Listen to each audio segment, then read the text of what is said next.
Fundi? We live? Hello. We live. Oh, yes. Hi. Do you hear me though? Because I'm trying to see if I have you here or I have you on a computer. Where do I have you? Do you hear me? I can hear you. I can hear you. Okay. So I don't have you on my ear. Let me try again.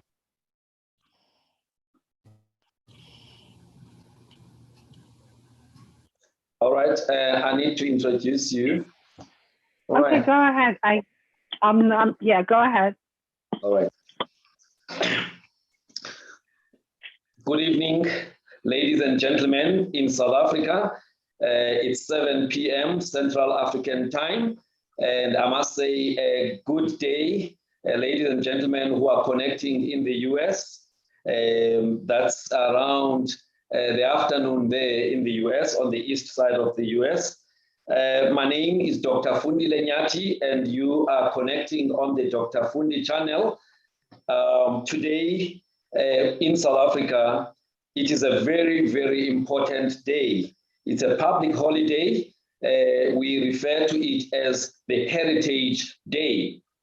So today, and in fact, this whole month, the focus on this channel has been on all matters that are relating to heritage, whether it's about language, our indigenous languages, or any other aspects of heritage.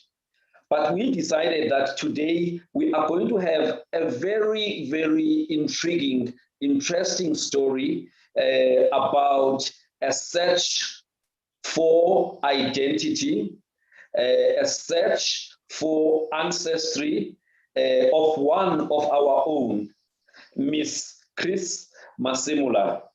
Miss Chris Masemola is now somebody who resides in New York City in America, but she is a patriotic South African. She's been there since her late, I think since her adolescence. Now, she has a story to tell. It's the first time that she is going to be sharing this personal story, this sensitive story. It's a story that tells us a lot about our past in South Africa. It tells us a lot about the life in South Africa during the apartheid times. It tells us a lot about the segregation laws of those days and the fact that different race groups were not necessarily supposed to interact, let alone have love relationships.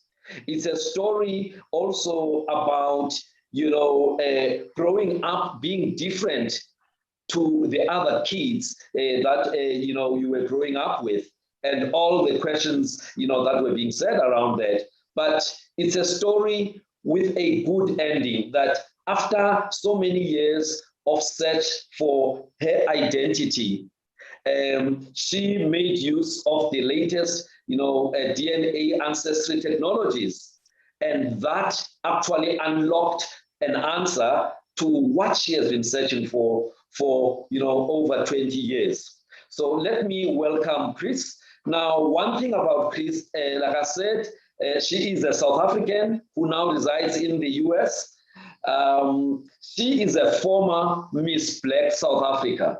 All right, those days during the apartheid days, you had Miss Black South Africa because whites and blacks were not supposed, to be in the same competition. So we only started to have a mix of white people and black people vying for the title of Miss South Africa only in 1993. So before then, there were these separate, competitions. And so you are looking at a former Miss Black South Africa, somebody who at an early age crossed the Atlantic and made the US her home to pursue a career in international modeling. Now she is a business person and an entrepreneur, and somebody who is busy connecting South Africa and the US on matters of trade.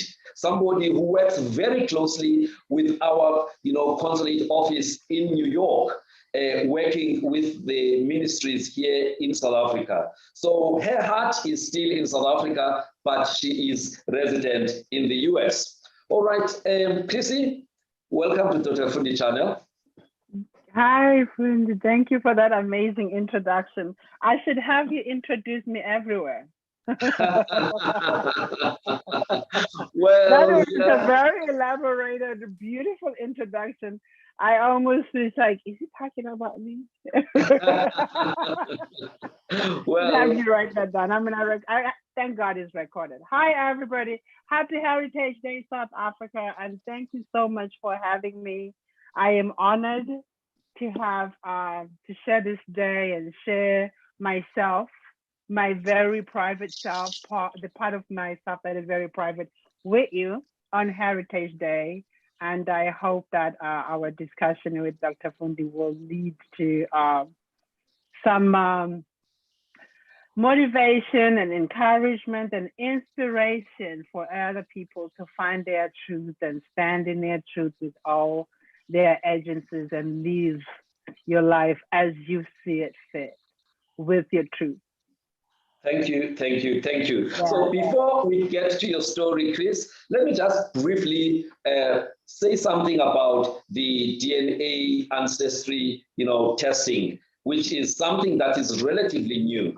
All right, so the story that we are going to be listening to is a story of finding identity, ancestry, and heritage.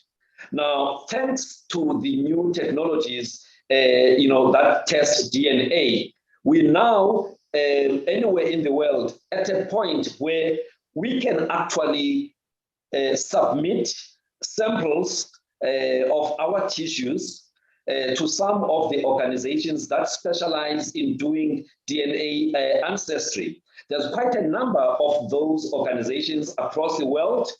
There is Ancestry DNA as one organization that does that. There is myheritage.com. There's also 23andMe.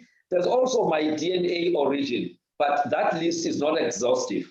These are just different competing companies that essentially do the same thing.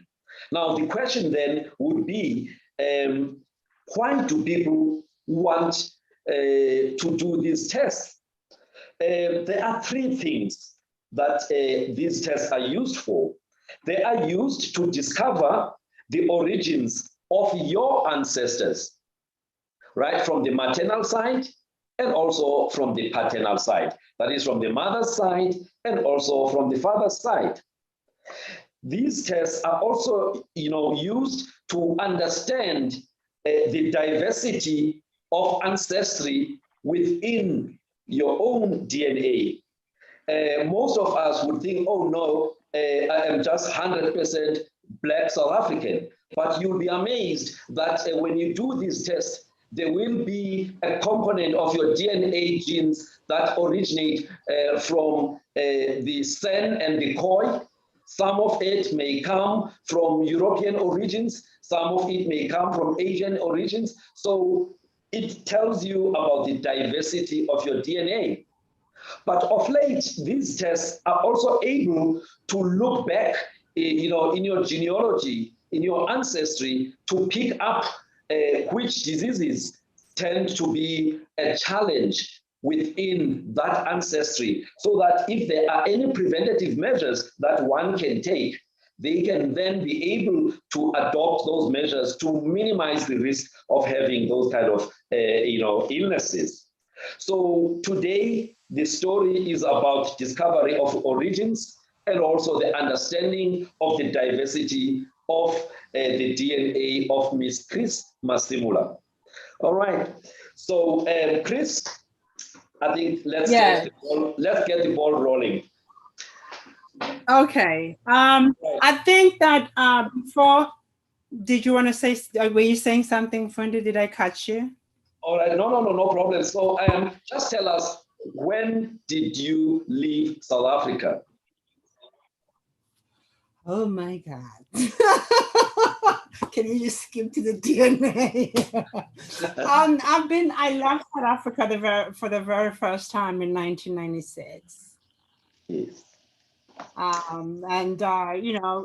and then I got back again, and then I got out. At first I used to move back and forth a lot, and there was also part of Europe that I started frequenting. But I ended up. I traveled a lot of countries in the world, and something just drew me to New York City. I just got stuck in New York, and I could not. From the time I got to New York City, it was just in my head, like, I'm gonna leave, I'm gonna stay here.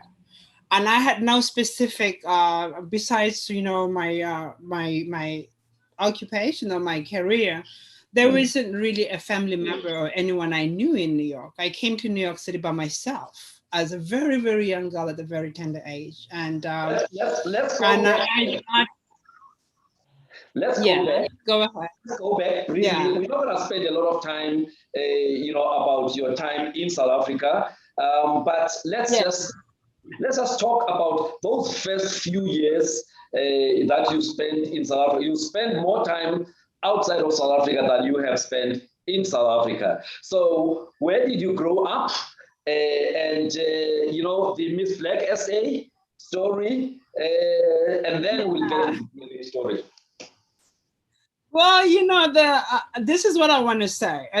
There's some parts of the stories that I'm not going to share because for certain reason, because I want to hold on to that part of my story. But I was, I grew up in Bis Valley. Yes. Bis Valley is in the side of closer to Serodini. My first awareness of where I was as a child, that means my first memory of childhood and anything, we're in Bis Valley. Yes. And I lived there with my grandmother who worked as a maid for this family, an Afrikaner family. And I was, during those times, it was at the time of apartheid in South Africa, and maids were not allowed to have children in their quarters, in their 7 quarters.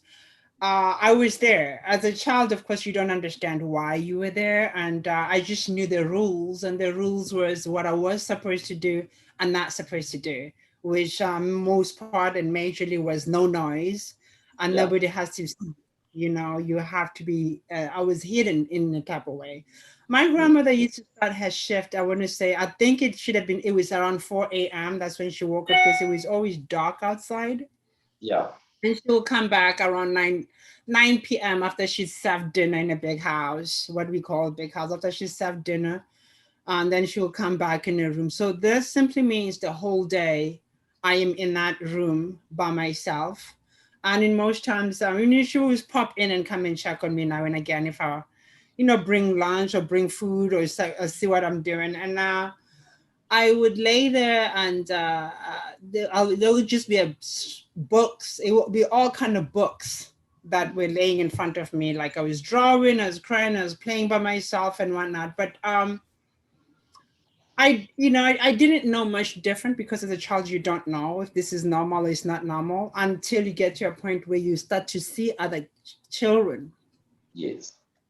And then you start to realize like something is a little off. Fast forward, and the other part, the juicy part you guys want to see, you'll get in my book. Fast forward, it got to a point where I needed to go to start schooling, and because of the fact that I was living in the suburbs, and you couldn't. The schools were segregated, and I couldn't go into the school in Bis Valley. So I was therefore moved to Soweto to go and be able to go to school in Soweto. Even on that, there was a lot of things that were not shared, were not discussed, where I ended up in Soweto, the family I ended up with and whatnot. There was just a lot of dark patches and a lot of dark holes that I didn't know really how my story connected or what was happening. But now looking back at hindsight, I can see that it was it was a tough time for my grandma or for the family to make it work. There was a lot. The whole time, I do have to highlight that my mom was not in that picture. So my mom is not part of all this. My mom, I only got to know my mom, meet her in person when I was already an adult. So I mean, I was raised by grandma. I mean, grandma baby. So, so then I did go to Soweto when I was much older, and to go and start school there. But still, I was not living there. I was traveling back and forth to Best Valley. Yeah.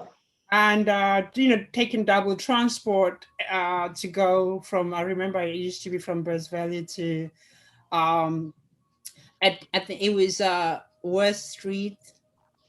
North Street. No, it was not North. It was West Street. I used to take a bus in Best Valley, and I used to get up somewhere between I think it was South Street. Those double deck buses, we used to call them double decks. And then I would walk down to West Street, and I would take buses after you cross off a diagonal. It was called diagonal. Diagonal, yeah. Yeah, not far from Anglo-American. There was a building and I would walk down, and I had, I was so skinny and so light skinned, and I had this backpack, and I would walk down and go and get a bus there, and this bus will take me to Dipcove, and I get off at the bus terminus and walk to school, or sometimes stop at my dad's place, the person I was, I had been told that this is my dad, right? That Masemola, and stop there, and then greet, and then go further on to school. Yeah. After school, it was the same journey back to Best Valley, but there was no questions asked, and I was not allowed to ask questions, because in an African culture, you don't question adults because you're viewed as disrespectful as a kid. You are told what you are told, and you're supposed to accept that. But one thing that I always knew is that something was wrong with me. In my head, I knew that as a kid, that there was a huge secret. There was something that was not right. There was something that was not fitting. There was something that talked about. Yes. All right. So, but when you interacted with other kids those days, did you see yourself as different to them, either in terms of complexion or the hair or anything?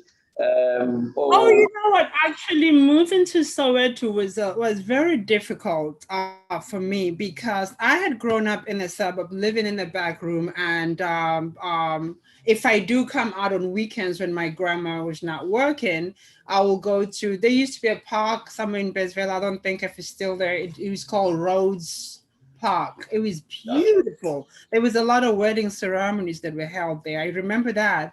That was always my fantasy of getting married there when I grow up. And so there was not a lot of Black kids around me. And there was always, because of the segregation, of course. And when I got to Soweto, it was a space of, now I'm in the midst of kids, and there is cultural difference, if you may. There's things that they are into, the games they play, the music, the lingos, the dances, and I knew none of this. So I was just standing there and watching. And the fact that I lived in a city, I still traveled to the city. And the lady that my grandma worked for, every day when I come to school, they would make me like these little sandwiches that were wrapped up in a foil, and it had, like, what do you call, ham sandwiches with, what do you call, whole wheat bread, and it had little, all these fancy type of sandwiches that, most kids in Soweto did not know what. So to them, I was not fitting. And to me, I didn't fit as well, because I didn't know what they knew. I didn't talk what they talked about. I had no insight of the regular life of what the kids do. And of course, I was extremely when I'm light complexion, and I live in a city, and I'm just odd. I don't fit and I don't know anything. So that was a challenge. And the kids used to, they used to torment me a lot. You had a lot of And I was skinny and very tall, so I was called all kind of names, mocked, bullied, and pulled left and right. You know, the whole thing of kills pulling you to the bathroom when you get to a certain age to see, you know, what type of pubes you have. I went through that. Yeah. You know, all those things. I went through that. It was horrible. So I never had friends at school at all. Yeah. I never had friends in Soweto much at all until I met one girl. I hope she's here, Namsa, who lived in the same street. She was the one that kind of like took me under her wing. And I was also, I think I want to say, a softie. You know, I didn't know how to fight. I didn't get into fights. I didn't play the games, whatever they were playing after school. I had to go rush and take the bus. There was so much stuff that I was dealing with at that age. But for other kids, it probably, now that when I look back, it probably looked like I thought I was better. Yeah. Or I didn't want to mix. But and it was during a time of uprising in South Africa in the 80s. So you can imagine all that was going on. You have a lot of anger, you have a lot of curfews in Soweto, and you have kids mimicking what was happening to us, the riots, when people were rioting and throwing stones at the SADF. And now we are young kids, and the kids are throwing stones at me, calling me a sellout. So, you know, and that's because children are very vicious, you know, but they do so unknowingly. They just mimic what they see, you know. Yeah. But as another child who doesn't have a parent or an adult to stand for you, you are a victim of just the full stuff, and you take it personal. Everything it becomes your problem. Yeah. So anyway, that's the story. Forward, I only stayed in Soweto for about 2.5 to 3 years, and I left. Yeah. All right. You became Miss Black South Africa quickly because we need to Yeah, get. actually, now that you say that, I just thought about that after you told me that you talked about the Miss Black South Africa. That was a long time ago. Hold on, let me show you. Look. Yay! Look at that. Wow. Oh my God, that's a different person. I was such a baby. You know, so when we were talking before this broadcast, you mentioned that, you know, you were happy to have won the title. However, you were also hurting because there was no one to share the joy of winning that title. You went back to the hotel, and there it was just you and your title and no one else. Yeah, when I went to compete for the Miss Black South Africa, actually a friend who pulled me to beauty pageants, her name was Namsa Kumala, actually the mother of Celeste. Okay. Mm-hmm. Yes, I don't know you, Celeste Kamala. No, yeah, she pulled me into beauty pageants. I didn't know anything about it. She just pulled me and like, you know, you're gonna win, and she was the girl that helped me. She gave me her bathing suit, you know, to go in, and she was training me how to walk, what to do. That's a real person that saw me, that created this journey or this window that I had. And I thank her continuously for that. And I always tell her that when I do have an opportunity to see her. But when I did compete at the Miss Black South Africa, I had no, of course I had no parent. So there was no family structure. There was no support. There was no mom. There was no dad. There was no aunt, uncle. There was no one. It was just me. And just then the week before you go and compete, everybody had to go and kind of like a quarantine, like what soccer players do before they play a game, they go all in a hotel. Yeah. So we were placed at the hotel that was in Hillbrow. I can't remember what it was called. It was behind the shop, right? When Hillbrow was pretty, not what it is now. It was really huge up when and when it was like the Manhattan of South Africa. And we stayed there for a week so we can be able to do the press conference. We can be able to rehearse for the show and to do all that good stuff, fittings and whatnot. And the night I won, it was, you get your first princess and your second princess, and you have everybody around you who has gotten their titles, and their family are jumping on the stage, and they are there and they're happy, and they're helping them carry the flowers, the sash, the trophy, all the gifts that you get. And it was just me there by myself. And I had won, and I literally had nobody to share the joy with, nobody to come up and clap for me or anything like that. And it was I didn't feel it at the time because I was just still stunned over the fact that I did win. Yeah. But when the press release was done, after I'd done all the interviews with the TVs and the SABCs and everything, now it's time to go back to the hotel. And I went to my room, and the queen, because I was the queen, had a suite as part of the prize. And I walked in there, and I got in, and I just it was a huge trophy. I put the trophy there, the bouquet of flowers there, I put the sash and the tiara on the side, and I curled myself to bed, and I just really wept.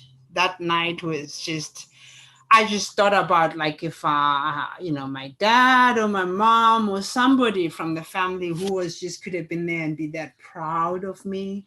And the other thing is, like, I was actually underage to be in that pageant, but because of my height and there was no double checking, I entered it and I won. So I was actually a minor.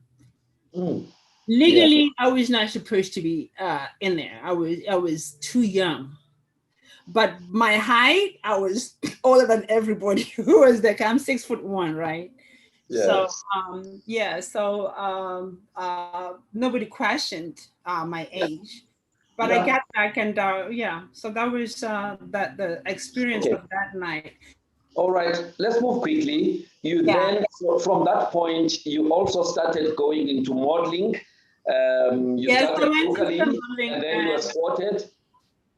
Yeah, I went into the modeling industry, and I grew up. I started getting into the modeling industry from there because I was now recognized and seen, and I grew from there. And I am trying to move forward quickly so we can move into the DNA, move forward into a point where I got to start come to the States, seek better opportunities, and get a modeling career, and try and get work and be here. All right. So yeah. Let's now focus on the main reason for this interview. Your search for identity, your search for ancestry, whilst you were on the other side, was by that time you were aware that there is something that is amiss, there is some information that you are not getting, there is this conspiracy of silence in the family that you were told you were part of. So there were a lot of things that were not tying up. So at what point did you then say, you know what, I am now going to start digging up, trying to find information about who exactly I am? Well, I don't think that there was ever a point when I was in America where I decided that this is the time to now start the journey. When you are in that space, while I was in South Africa, I just had a sense of confusion. And my grandmother, who was working as a maid, had passed, and everybody had passed. I was literally on my own with friends most of the time. One of my best friends was Rose, who I spent a lot of time with, Rose Fundi. And, there was just a sense of wanting to know more about myself. I knew that my mom was still alive. She was somewhere, but I didn't know where she was. And there was just that inner feeling of wanting to know more, of feeling like something is a misfit, right? I tried to dig around a little bit in South Africa. And besides the misfit part of it, what elderly people tend to do, they tend to say things in front of kids, whether it's in the memo or on the breath or whatsoever. And you listen as a kid, you pick up some of the things. There was a lot of things that I had picked up that were like about me, but not about me. That as a kid, they just leave you very confused. but you're scared to ask questions because you're not asking questions. But as soon as I was growing and reflecting back, one thing that I knew that I was a very attentive kid.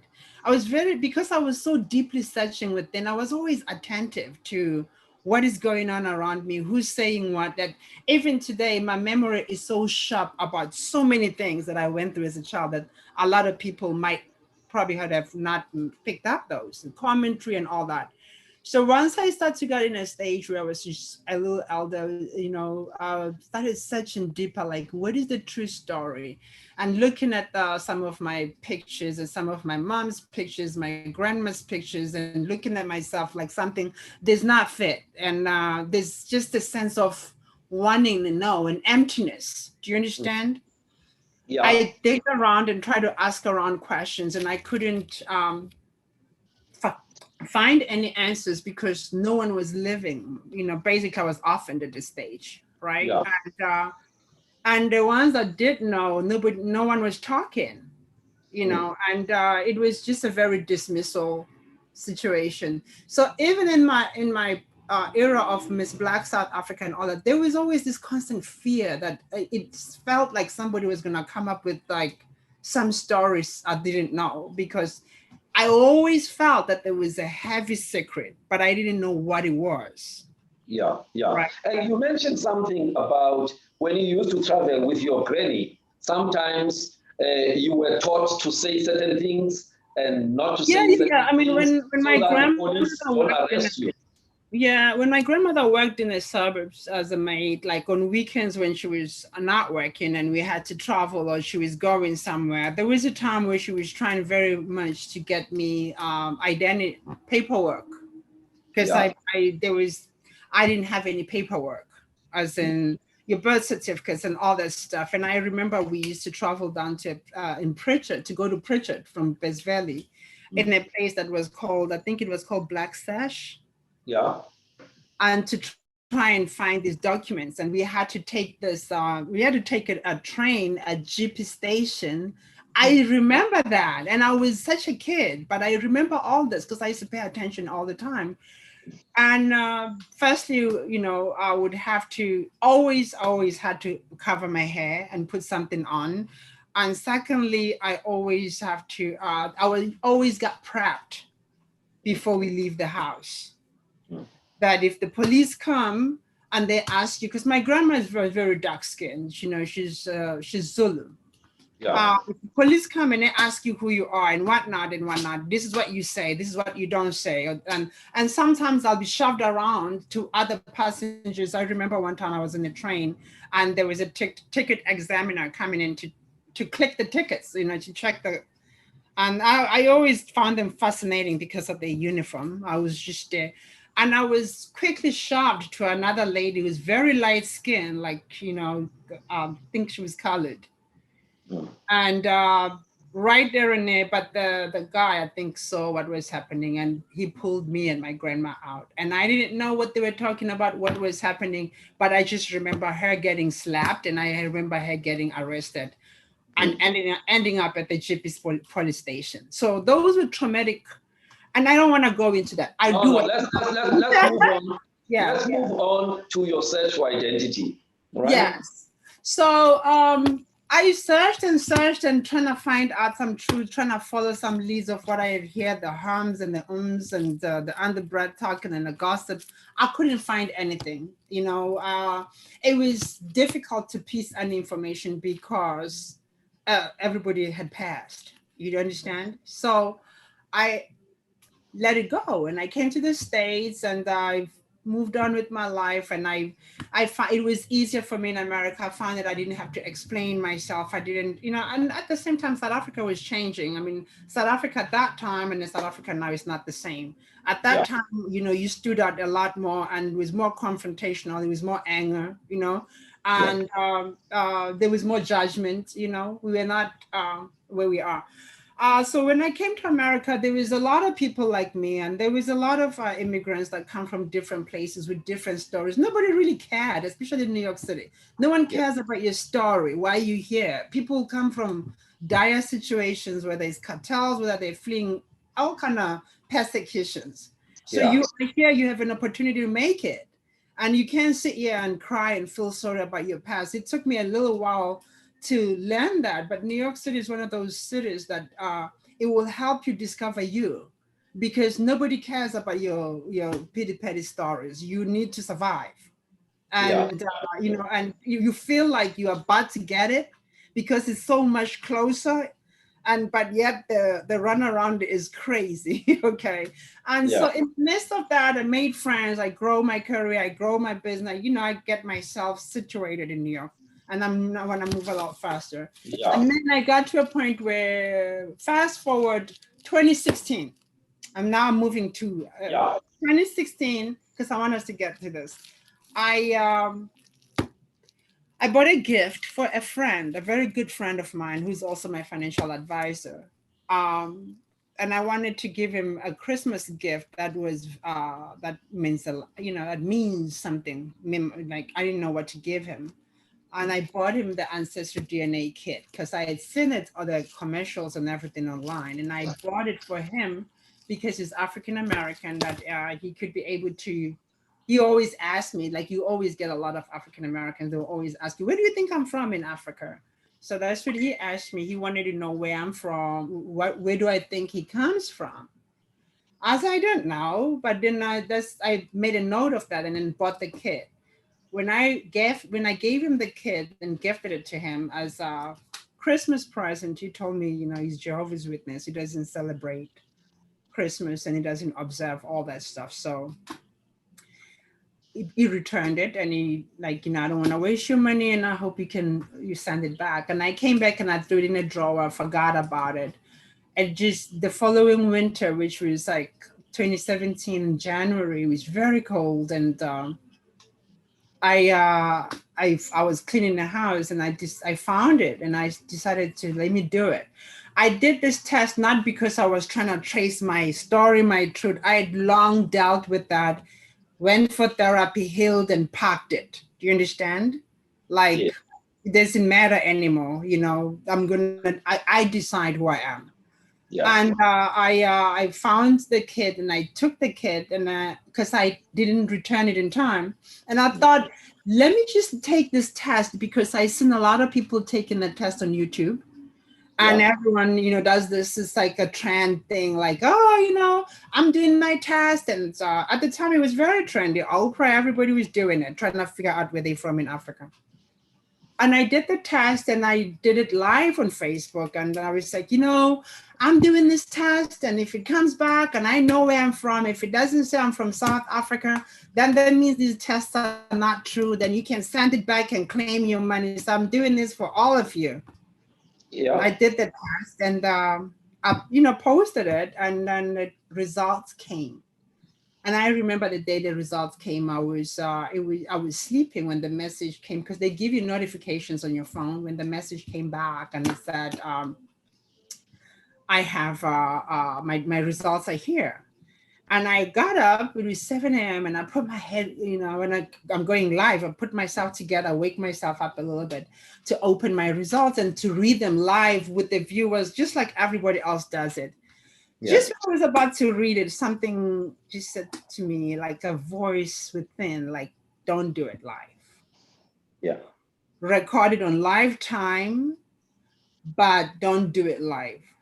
Peak first, and then if you decide to share it with the world, you will. So I did record it live though, and I opened the result. I can't believe I'm still choking. I opened the results, and there it was. Should I just share it with you? I think I should just walk. Okay. So I'm gonna share the screen. Like the first day I opened my results. Are you disabled me as a host? No, yes. Okay, let me see if I. All right, I think when you went out, you are on. Yeah, okay. You can share now.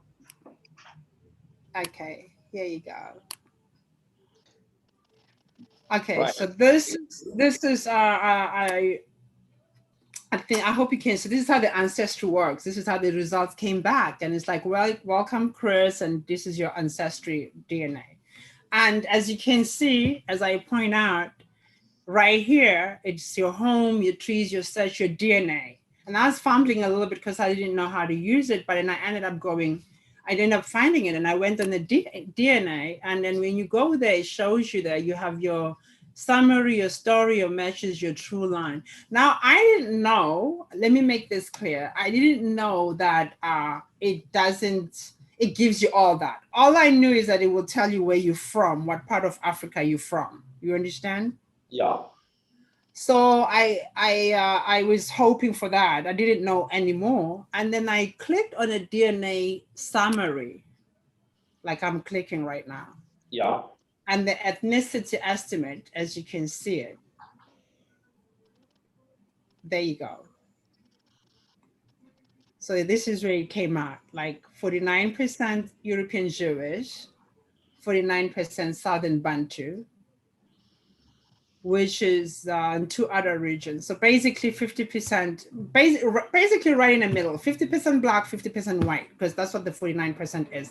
The two other regions is the 1% prior to, that connects to my DNA in the past, like further down the line for my my dad or my mom, right? Yeah.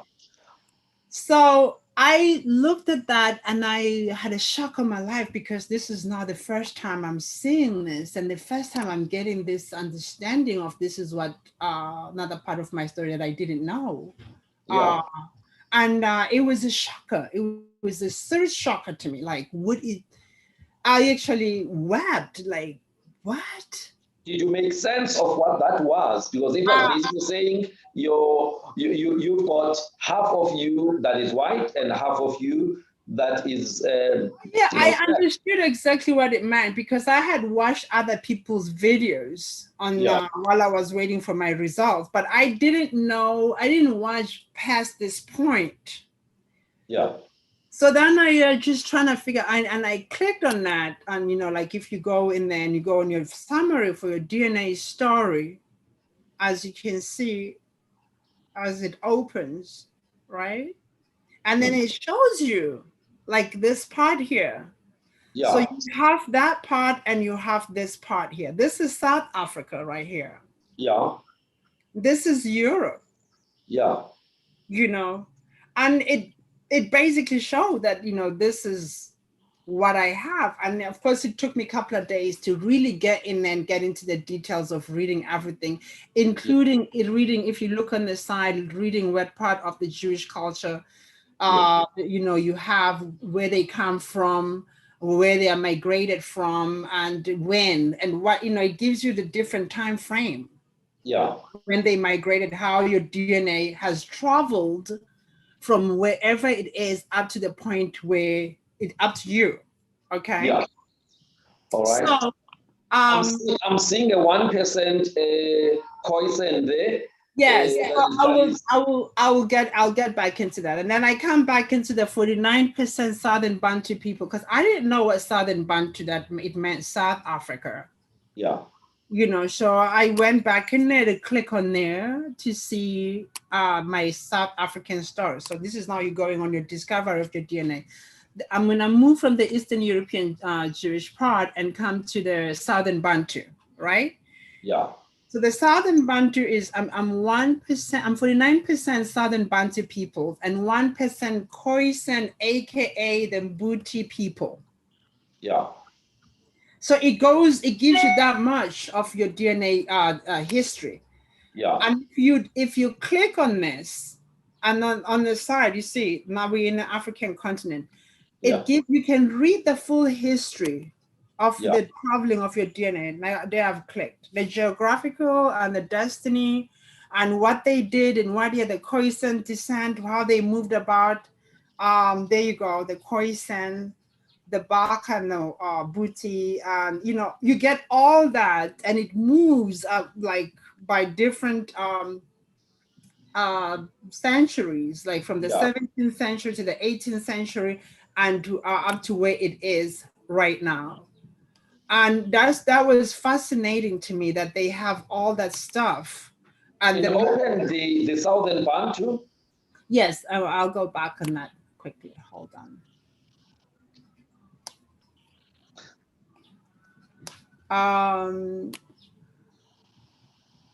Where am I? Okay, yeah, man. Southern Bantu. Here you go. Right. Okay, so this is the Southern Bantu. You see it? And the Southern Bantu region is South Africa, Zambia, Malawi, Botswana. Madagascar is part of Southern Bantu. I didn't know that. Yeah. If you go here on the side and you click on the full history of the Southern Bantu people, there you go. As you can see it, you have the Botswana, Mozambique, Swaziland, and there are also people found in Kenya, Madagascar, Malawi, Seychelles.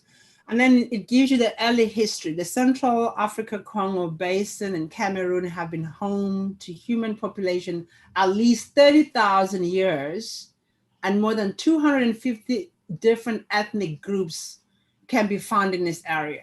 So this is, you see, this is the Bantu migration, and it gives you the whole map, how it moved about up to the point where it got to South Africa. It gives you the Bantu kingdoms in South Africa. You get the history to read about that. You get the art, that the ruins of the great Zimbabwe civilization. And then you get the Zulu War. Yes.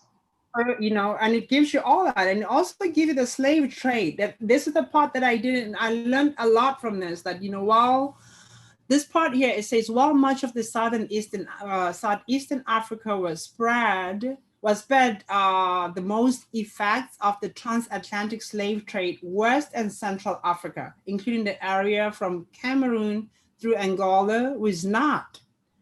More than half of all African enslaved in the Western Hemisphere came from West Central Africa.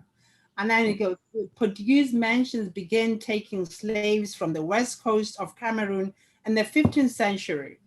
Many individuals from the coastal regions of the Cameroon and the Equatorial Guinea ended up in Maryland, Virginia, and South Carolina. So you go through all this. South Africa did not really suffer so much of the slave trade because it was so far to get to their, you know. But South Africa did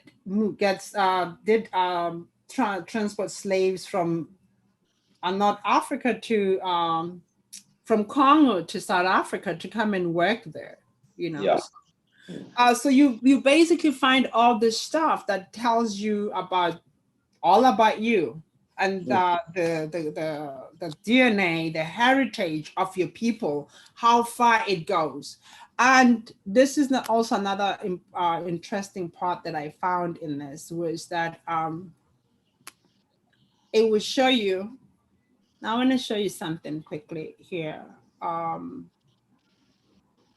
Let me show you. I want to show you this on the Eastern European Jewish. Okay. If you go in here and you try to follow this and you try to follow everything that is, okay, this is what I wanted to show you. You see the overview on the side? Yeah. It shows you what was happening in the 17th century. This is where it started, okay? And then the 17th century, you see what happens, okay? This is where your DNA was founded. Yeah. Okay?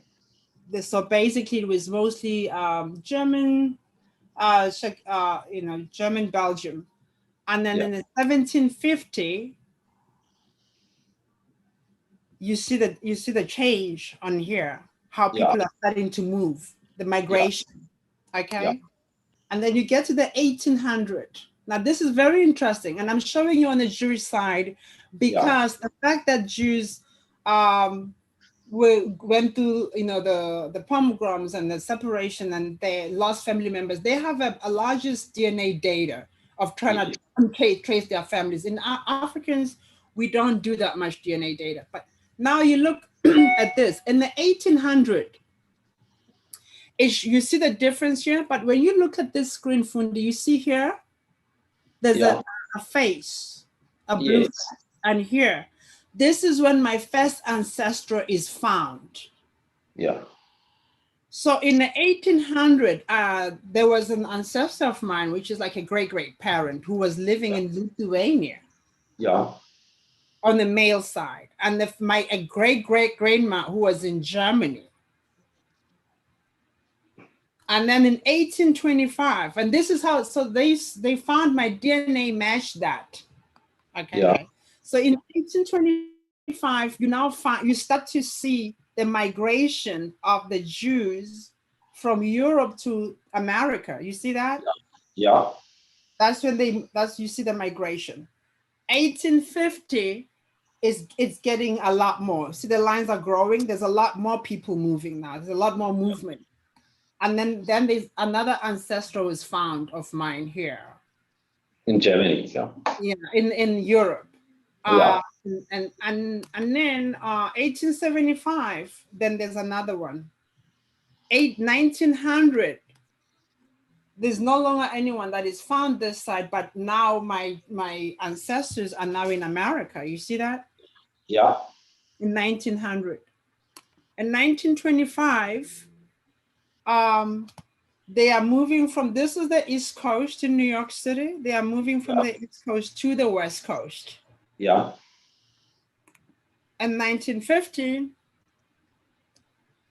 you see some moving now from Europe to Australia. You see that? Yeah. And so this is how you get this information, and you can read on the side here everything that it is basically giving you, what was happening, how it breaks it down for you. But so after I found that out, then there was another part which was the most revealing part of this Ancestry DNA kit that I did, which I wasn't prepared for, didn't know about, and suddenly this is the information. So I am here after I did my my DNA story, which I'm showing you, which I was going through it, and I find that we also have, you also get DNA matches. Now this means that if anybody has ever taken the DNA test with Ancestry, Ancestry.com, that data is on the file and locked in. So when you take your DNA and if you match somebody's DNA, it will connect you to those people. Yeah. So while I was looking at this to try and make sense of all these people, like all this fascinating, overwhelming information that I'm finding out at once, just after finding out that, you know, I'm 50% Black and 50% white, and now I'm finding out all this stuff about Jews and Africans and North Africa, Middle Africa, whatever part of Africa, and then, you know, all this stuff that I just showed you. I moved back and then I found that there's DNA matches. And I clicked on a DNA matches, and I found I have family members, I have relatives. Let me go back here. If you look at this part right here, I have 1,000 fourth cousin or closer. And these are all the people that I'm related to. Yeah. So I went back into the DNA matches. And then if you go on the DNA matches and to see, you can actually see all these people that you are related to. They are right here. You get all their names, and you get like how this is probably a fourth or sixth cousin. This is a fourth or sixth cousin. And this stuff separates itself into close family, extended family, and then distant family. And I had over 1,000 cousins in the world. This is crazy. I'm finding out that, and I've lived my life alone, you know, moving in the world by myself. And suddenly I have all these family people, and I don't know these people. I don't know who they are. I went into, there's this part here. I go here because then it says map. So I click on the map. You see that? Yeah. So when you get on this map, you see what this map does. It shows you everywhere you have relatives, how many relatives you have. I have 3 relatives in Australia. I have 4 relatives in Europe, and I have tons and tons of relatives in America. This is the United States. Yeah. Okay, so you starting to look at this, and every other member of the relative that you are related to, you can actually click on the person and go inside to that person. If, you know, I'm in New York City, I want to see the people in New York City. I can click on anyone, 5 people here. You can click on that person, and on the side, it will download who those people are. And you can go on that person and click on this person, and then you can see how you share the ethnicity with the person on how much matches do you share, how much centimorgans do you share. Like on the side here, it will show you that I am 49% European Jewish, they're 100% European Jewish, and this is what we share. It shows you all that. These are the little details that I just, it's a lot to decipher and to, so I'm just, let me get back to my story. So then I started looking at the DNA matches of my story and trying to search who are these people. At the time, the first person that I had sent, because some more people have tested now, was a second cousin. And you can also go in that space and send the person a message. You see that? Yeah. So I sent the guy the message and I said, hey, my name is Chris and I just matched you on Ancestry and I wanted to ask you some questions. If you call me, call me back. I gave my number. And they called me within 10 minutes and they were in North Carolina and they told me, and it's just like, oh, so who are you? How are we related? And I wanted to find out, how do we know each other? Because, and what are your ties to South Africa? I was born in South Africa and it turned out that he says now I was born in South Africa as well. The whole family's there. Yeah. And then the search, that's how the search started. Yeah. In trying to find those stories and piece together all the people that I am related to through this part, and and go on the detail of person by person, and go to South Africa, contact people, sit down with them, pull out my DNA story, pull out my history story, pull out my family tree story, and try to find out how are we related. Do you know anybody? What made it a little simple was because during apartheid, Black people did not move much. And the fact that my grandmother worked in Best Valley, it meant that my mom or whoever my dad was should have been around the area because they didn't move much. Yeah. So everywhere I went and all the questions I was asking, like, are you related to anybody who lived around the area? Do you know any of the family members that lived around the area? You know, and in connecting that piece by piece by piece by piece, and I ended up coming out really with nothing because it was such distant cousins. They were like third cousins, fourth cousins, and I couldn't get to the source or to even closer. And then for a year, it kind of died off where I just hit the hit the wall. And then later on, I now find a message from Ancestry of a family member that has just tested, and they are as a first cousin. So now it's getting very close. And I reached out to the first cousin, and she was here in the United States. She's here in the United States, and she tells me she's also from South Africa. She asked me a few details about who I am, and I don't know much of my story except that my grandmother's side, my grandmother has passed, and I was a lot younger, and all this stuff. But we come back to this question, like, do you know anybody who lived in Best Valley? And she said, I grew up in Best Valley. Wow. So I said to her, well, then it means that if you're my first cousin, that means one of your uncles is my dad. And I need to know who are your uncles. Yeah.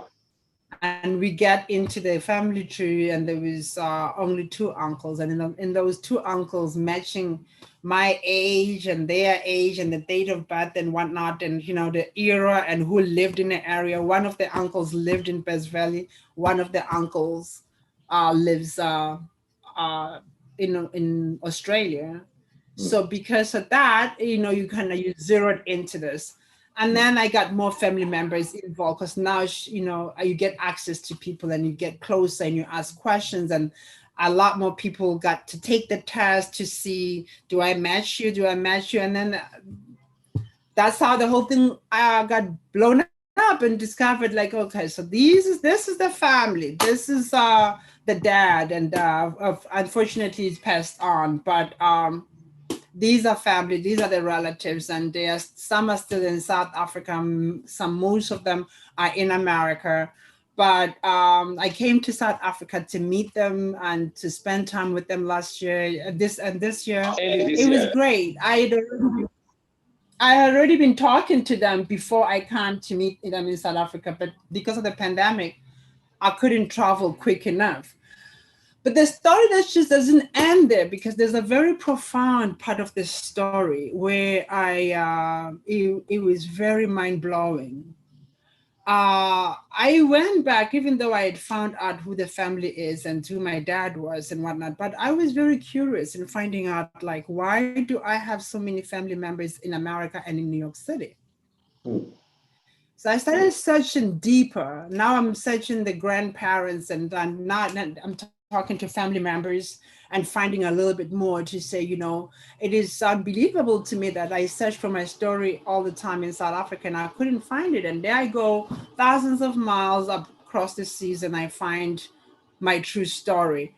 And it's just shocking. But why is it that I have all these family members in America? This is another mind-blowing part of this story. Then I do find out that my grandmother, who is the mother of my dad, she's from here.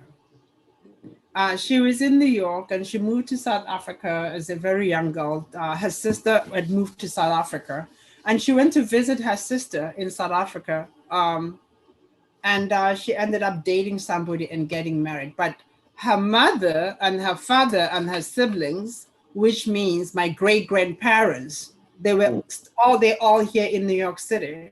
And their siblings and their brothers, the brothers to my grandma, all the brothers and other sisters remained in New York. It's only her and her sister that moved to South Africa.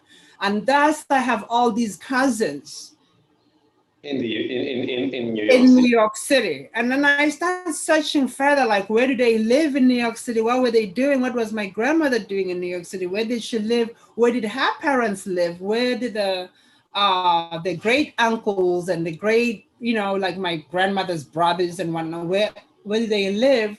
And what happened to my great parents? And that's when I found the graves of my great grandparents, I guess. Oh, tongue tighter. You're not used to growing up with like calling family members. You don't. Sometimes I can't even say mother. I'm joking. But my great grandparents are buried here in New York City in Queens, and so are my great aunts and great uncles and sisters of my grandmother and brothers of my grandmother are buried here. And the more I searched a lot more, I wanted to know what careers they were into. I just became more involved and more curious.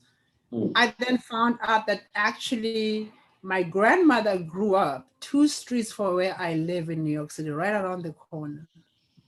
So do you believe in some things that we cannot explain, spirituality things and stuff? I mean, you've always been attracted to New York. You felt something attracts you to that city, and the next minute, actually, your ancestry is exactly in that city.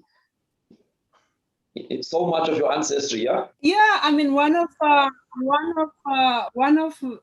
the family members I had been talking to, who assisted me in patching and cracking the code of all this DNA stuff. And I said, I'm in New York. I came here by myself. I live alone and blah blah blah. And she said to me, you came back home. And it moved me to tears because I've been in New York forever, and I came here as a very young girl. And New York is a tough city, Fundi. You've been here, and people that know out there, New York is not. A lot of people cannot handle New York, and it's a hard city. But then for somebody who's an immigrant like myself, a young girl on their own with no family support structures, with no one, for me to have batted and took the brunt and stayed at cause. And you know, I don't know where I got the courage or the tenacity, you know, the inspiration to do it. But there was a grip that would not let me go. And sometimes I'll feel like I'm moving back to South Africa, and I'll travel to South Africa, and I will get there and I'll stay for a month or two, and I can't. I'm going back. So do I think that there's a spiritual thing? I don't know, but I can tell you that there was always a grip. I can tell you I'm a very spiritual person. Okay. I can tell you that after I did go through all this, there was a lot of shift in my mental state, in my soul, in a perception of life and understanding and journey and destiny. And what I had felt and what I learned and what I came to accept and what I came to question myself was that is our journey, do we make decisions on where we go or what choices we make? Or is it all laid out for us and we choose it because we were meant to choose it? Do you understand? That I could have chosen to go to. I lived in London. I was in France at some point. I've been everywhere. Okay. I came to America. At one point I was in Atlanta, but I chose New York City. And I can tell you that when I chose New York City, I had never chosen anywhere else but Manhattan. And a lot of people that come to New York City, immigrants, don't live in Manhattan. They choose Brooklyn. They choose, it's more residential. It's more gentrified. I choose Manhattan. I have lived in Manhattan always. I've never lived, and I could tell you right now, I've not been in Brooklyn in 5 years, and it's just down the street, right? And to find out that my family lived 2 streets from where I am, the place I've been living in New York City, I've been staying here for over 15 years, like 14 years now. And every time I go to the gym, I pass where my grandma grew up, and it's mind blowing. So I started asking myself questions like that.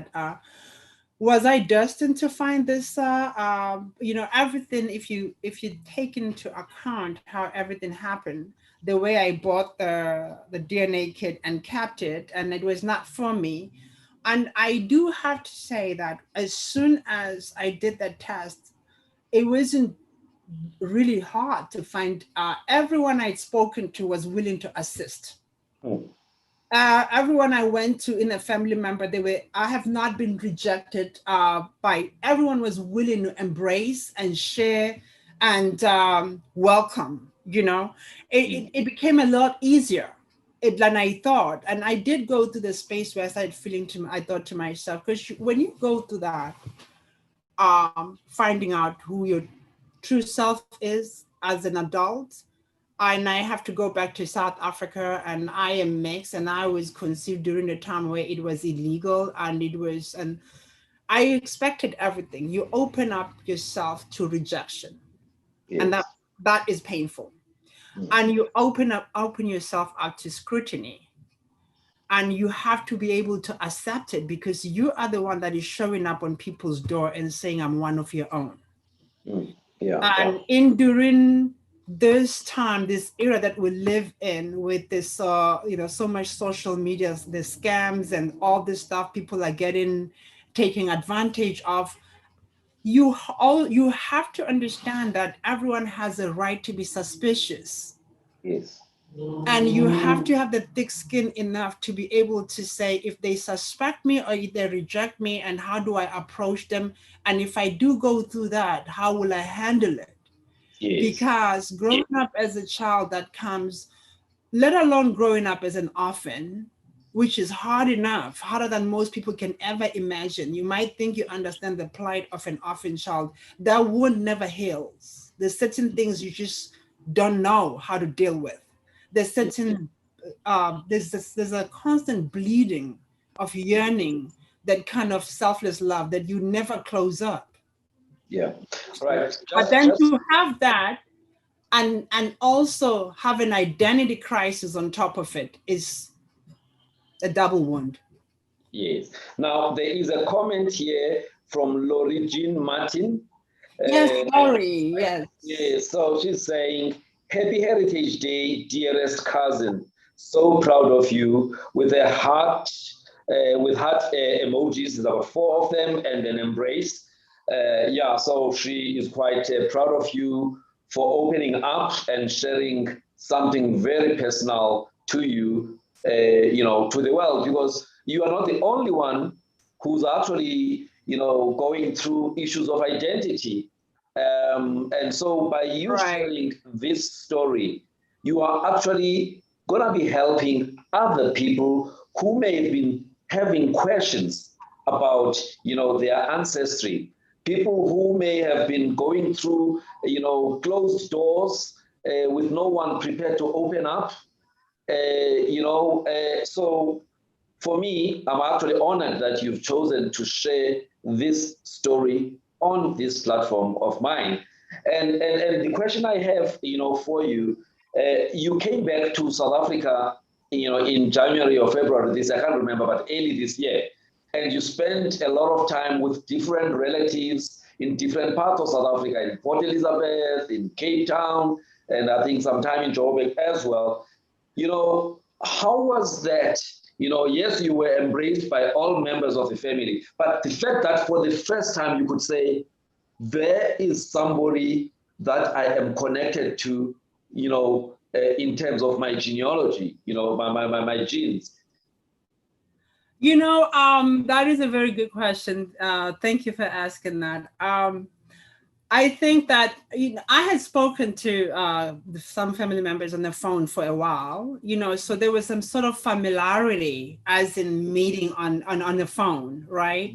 We had grown that relationship. And before I finish that sentence, I want to say, hi, Lori. Thank you so much for the love. Lori's my cousin. She's here in Atlanta. Wow, I spent time with her. Yeah, she's one of my cousins.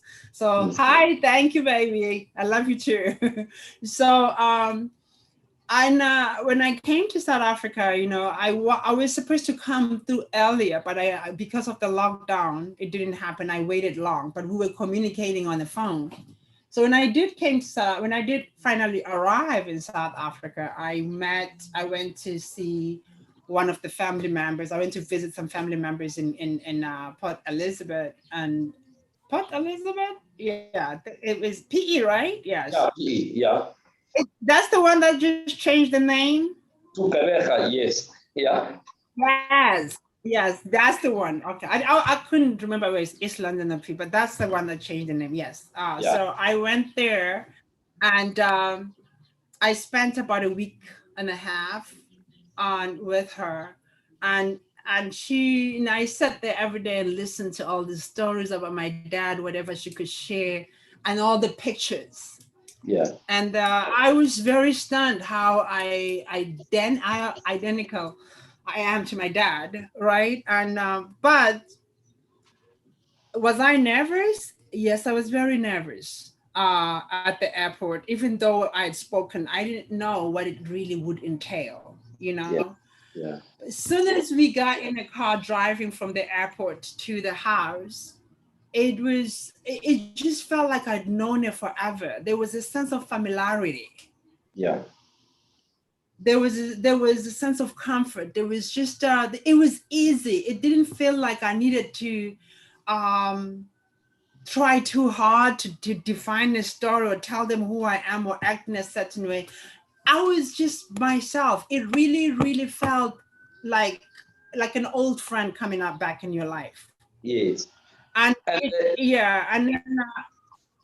then you also moved to Cape Town, I think, to be with other family members as well. And I also met more relatives in there, and it was basically the same thing.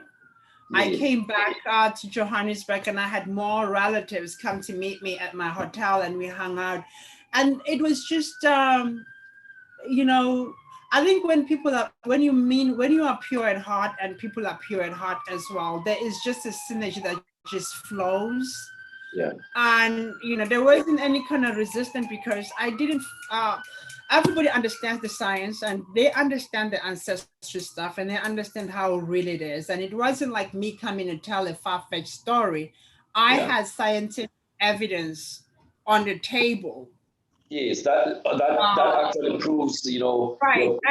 your paternal genes. Right. Yeah.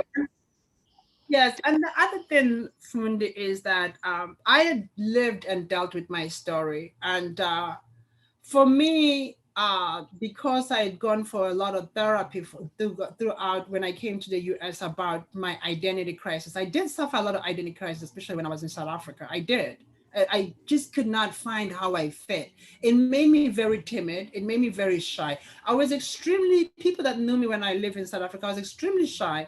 I found my voice when I moved to New York City with a lot of therapy and a lot of counseling just to try and deal with my grief, my sense of longing, of wanting familiarity, love, mother's love, father's love, family love, that support structure of just feeling like I'm floating in the world by myself and nobody, like I'm forgotten, and I'm misunderstood. That's one thing that I battle with the longest, where I feel like I'm misunderstood.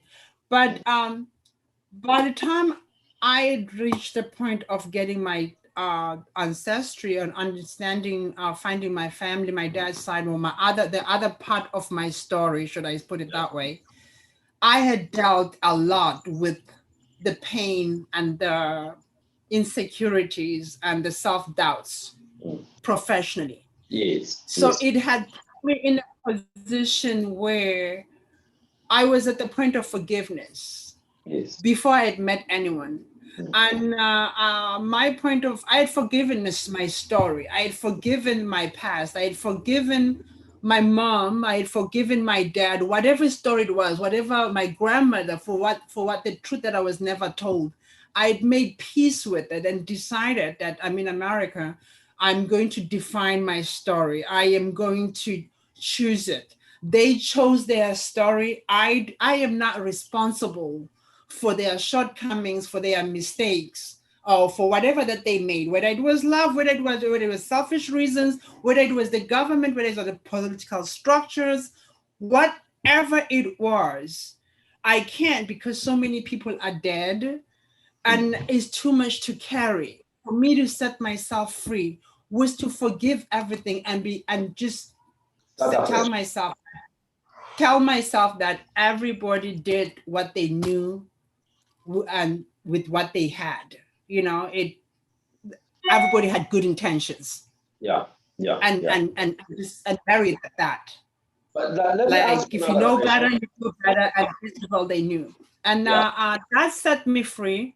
And I started defining my own story, like in trying to say, okay, that was their story. What is your story now? You take responsibility on how you go forward, because what is it going to change anyway? You are here. And I did share with you that in the midst of me going through all that meditation one time, before I got to South Africa, I was sitting at home and watching TV and just deep in thoughts with the story, with all this. And I saw a girl, she was on Steve Harvey and asking Steve Harvey about, she just found out who her dad was, and she doesn't know if she wants to go there and talk to him and tell him like, this is who my dad, because he's married to another woman, and the mother won't help her to go and introduce her. And she just feels torn. And he responded to it and he said, it doesn't matter what their story, your mom and your dad's stories are. I want you to know that you are not a mistake. Like God put two people together because his purpose was to create you, because he wanted you, because you matter that much. Whatever their story is, whether they stayed together, whether they didn't, whether they hid the secret from each other, or for whatever reason, God wanted you. And this is why you are still here, because he needed you. So you need to find your purpose of why you're here.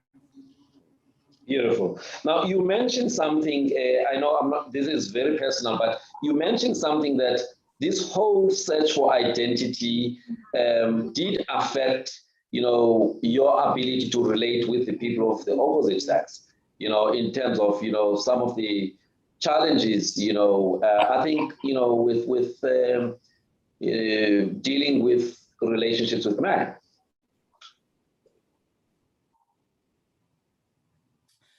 I think, yeah, it did. I mean, a lot. I guess that's why I'm Chris Rolling Solo. You gotta find the, listen, you gotta find the happy in everything, man, because this life and this COVID life, Yeah. but you know what, Fundi, what I have to say to you, that I have learned that everything is not as bad as it seems if you choose to look at it with a different perspective. Yeah. Because it doesn't really matter. There's so much we can control.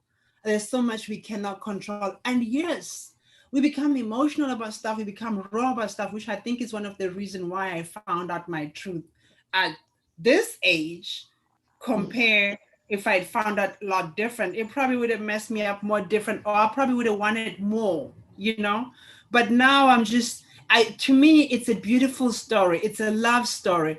And it's a love of human triumph. It's a story of love, because my existence was solely denied by the South African apartheid system, really. Yeah. Understand? Yeah. But the fact that even with those laws that were that stringent, even with the different religion, and here I am. Human beings, when they want to be together, they will be together regardless of what laws you put together. Yeah. So just, you know what I mean? It's like, there's a deeper connection of humanity. There's a deeper connection of, we want to love, and love knows no boundaries, no color, no laws. Yes. You can punish people, they will still find, the heart will still fall in love with, or it will still go wherever it wants, Yes. And Yes. I say that, so when it comes to dealing with men, or dealing with, and I shouldn't just say men, I should just say relationships in my life, Okay. because I've come to accept that I'm actually a loner. Yeah. That I spend a whole lot of time alone, and I think I learned that pattern from being in that back room, of being there all day. It probably, I don't know if it's an insecurity, or it's a safety net, where I feel that because I never had anybody to really turn to. I said to you something to you the other day. I said, a little child, for a child to be able to say to another child, I'm gonna tell daddy, I'm gonna tell on you, or you cannot do that to me because daddy will kill you, or daddy will beat you up, or I'll report you. It is the safety net that builds the confidence and the sense of protection and the sense of worth from a child to a level that it cannot understand it. That if children don't have that, they don't go through that, they have a sense of fear and self-doubt, and they live to please. I know that part of my story, I just became a people's pleaser, that I would do everything to see if I would be accepted.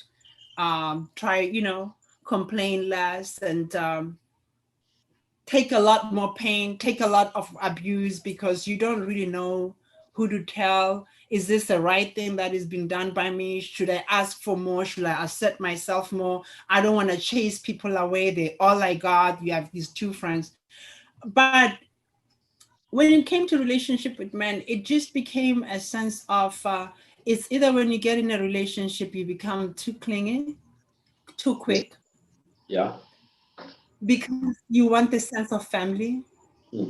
And that person becomes more than what they actually bargain for, what they want, and whenever you break up, or let me talk about in a situation of relationships, when the relationships fall apart, I break hard. It takes me forever, because it's like tapping into old wounds of abandonment and rejection. Yes. So it's not just me breaking up with Fundi, we're dating. is everything. Is me crying for my mom, my grandma, my dad, everything along the line. And the head gets lost. And it takes me forever to heal. And I go into a space of, it took me a while to be able to separate the relationship from my life or my experiences. If I break up with someone, to me, is the continuous rejection. Yeah. And then I move from there and I focus on the rejection. Like, why do I keep on getting rejected? Why do I keep on getting this rejection? So that in the end, it gets you feel that it's better to be alone, it's better to be single, because in that way your heart is guarded. You cannot be hurt and you cannot be left and you cannot be rejected. Do you understand? Yeah. So now, and you tend to do that with friends. Yeah. So now that you have at least been able to trace your paternal family, and you've always grown up, being told that your dad was a Masemola somewhere. Now, what does this all mean to you? Does this mean now you're going to change your surname from Masemola to the new family, or you're going to have some double barrel situation here, Masemola and whoever, or what are your thoughts? Where is your mind at now that you know your true identity? Well, if I have to speak on identity, I never knew how important I knew that I had identity crisis, because it's not even about people asking you, like, what are you? Are you mixed? Are you what? It's just about, there's that inner yearning, that question. Like there's a deep sense of knowing, a profound sense of knowing that something is missing, and then you are searching, but you don't know what you're searching for. And after I found out my full story, there was one thing that went away. There was just a sense of the hum, like It was just quiet like that. And then there was a sense of calmness and peace, and just saying, okay, now, if I have lived my life as this person, who has been searching and wondering, and sometimes not even knowing what you're searching for, and suddenly you find your truth. What do you do with your truth, and why did you find your truth? What do you do with it? Because that's a very important question. Is that we always try to find the truth or dig in, but the only way to keep a secret is also to keep it from yourself. Yeah. Because once you unveil the secret, or once you get into the deep root of who you are, or what your truth is and what your true story is, when you find it, what do you do with it? Even if you wanted to tell it to the people, but what do you do for yourself with your truth? And for me, you live in it, and you live it truthfully. You live your life as truthfully as you've always searched for your truth. In your fullness, in your agencies, in standing on your ground, and embracing the most important part. There's no part of my story that deserves to be thrown away. Yeah. I have to embrace all of it, because all of it defines the woman that I am. It is, the kilt of many colors. Yeah. Do you understand? And I am very grateful for I love the Masemola last name, and I am very grateful for it, because for that time, in that confusion of not knowing where I fit in, it gave me an identity, a sense of purpose. It is also the reason why I went to search for my story, because that also showed me that there's something missing. Yeah. So it was also a driving force, and I love it, and so I did come to a conclusion that I am now going to take my last name, my dad's last name. Yeah. But I am not going to lose my Masemola last name, because it's also part of who I am. This story of my truth is an extension of the fulfillment of who I am, because the truth of the matter is, what I, Fundi, what I learned is that, you have children that have parents that are living, that I hear that, have not been part of their life, or that are the very, very harm to a child's life, So therefore, you have parents that are very abusive to their kids. You read about this stuff all the time, or you see the stories where the mother is selling the child to prostitution for her own alcohol consumption and all, or you find the dad that is raping the daughter, stuff like that, or all those kind of stories. So you have to be able to understand all that in its entirety to say, it doesn't matter whether mom was here or dad was here or who was here. It doesn't define me as any lesser than of the next person who had that or who didn't have that. Because the truth of the matter is, that is their story, that is their fault, that is their sins, or if they were sins.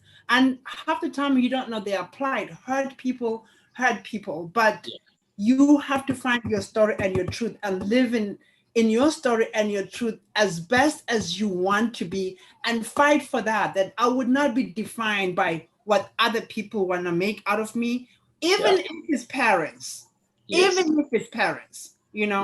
I have the responsibility of living my life to its fullest, to my happiness, the way I see it, without the only right I don't have is to hurt other people. Yeah. And if everything I'm doing in its entirety to make me happy, then I deserve it. So I decided, this is like the conclusion I'm going to, I'm in a process actually. And do I sound like I'm preaching? Yeah. God, happy Heritage Day. Where's the wine? Anyway, yes, so, I am taking my destiny, and I am taking both of it. Yes, that's I think that's quite good, because then you are inclusive and you are not deleting a certain part of your story, which I think is a good thing. Now, I know we had decided that we are not going to share much about mom, but I also want to say though that you came back to South Africa, you traced your mom, and you were able to put her in a place, you bought her a house, and when she passed, she had actually shared some information with you that you had been searching for, and you gave her a decent, send-off. I think it's important to also, just mention that part, to say, even though you did not stay with her, towards her end of life, you reconnected with her, you made her to be in a dignified space, and you were there to make sure that when she checks out of this world, you gave her a decent send-off. Because then that way, if there was any guilt also about not doing much for your mom, who had certain challenges, then at least you had an opportunity to make a difference to her as well. Yeah, well, like I say, Fundi, I'm gonna touch on this. I don't want. No, it's fine. I'm gonna touch on this in a very different way. The apartheid system in South Africa, besides, because whenever you hear about the apartheid system in South Africa, the most things that are covered is just it's mostly the politician stories, and then also the the strives of people right now, the poverty level, and you don't hear it from individualistic stories, right? Yeah. And if because of Trevor Noah's story in America, it became an issue of like, how do I tell my story without people trying to tell me that like I am, it's another story of Trevor Noah. It is not. Yeah. But I also don't think that my story is unique. I think there's a lot of stories like that in South Africa, because of that time. There are a lot of kids like myself I have seen that are there, and they do look mixed, and at the time they would, they would be moved away to rural areas and kind of forgotten about, called all kind of names. But here's the thing. My mom was the only child of her mother, my grandmother. Yes. Who taught me everything that I know, my values, my principles, everything that I know, that I believe in, it was from my grandmother. Yes. The maid, right? But my grandmother was a very staunch Christian, and she never set a foot in school. She worked as a maid from a very young age, and she only had my mom. And my mom grew up around the suburbs where my grandmother worked for the same family for a very long, all her life, basically. Yeah. All her life, from while she was a young girl, she worked for the same family. So my mother, when she had me, she was a very young girl, and I'm not going to go into all the details of that, but she was very young. But, every generation becomes more fearless of the government restrictions, as you see the things that are going on right now, right? Where we are right now. It's more confrontational and whatnot. My mom, when my grandma could not accept the fact that she was not following in her footsteps, being the pious churchgoer, God-fearing. She was living a life. She was a teenager. Yeah. And she was and she was fearless. And so when she came with these kids that I'm laughing because my grandma said that when my mom left me wherever she had to go and collect me, when she asked like what type of a child, where's that child, people told her like the child looks like Jesus Christ. Meaning I'm light skinned. Yeah. Oh, there are some funny moments. Yeah. So yeah, don't mess with me. I got Jesus Christ, yo. So yeah, so so she was on the run because at the time it was she's very dark skinned. You have a child that is evidently, you can see that it was mixed and it was not allowed, and she's a young girl, and I guess she took I had to come into an understanding and acceptance to say the fear, the immaturity, the laws of the country, the mother who's a staunch Christian, and being the only child with no one to confide in and whatnot, whatever decision you'd make, I could see her turning her back. Yeah. I can see her running, and leaving all the responsibility with her mother. Yeah. And wherever she was, whatever she was getting into, whoever else, she was still living her life and doing, they were always like a child there. And this is why I have different siblings, right? Yeah. But nobody knew where she was. And my grandmother was, she was estranged, like my mom and her mother, they were not together. Yeah. But it took me, I grew up very angry towards my mom. I harbored a lot of anger, and a lot of pain. And at the same time, I missed it dearly. I wanted to know what it is to just hear the sound mom. I wanted to know that. I wanted to look at her. I wanted all those things, and I saw it in other people's eyes, and I just craved it. I wanted to be able to do Mother's Days and all that stuff, whatever I couldn't. But when I was in America, and I listened to people's stories, and I used to read a lot of books, and I started seeing stuff about how people were accepting here of human flaws and shortcomings, because that's another thing. The African culture, or in Africa, people are hard on each other.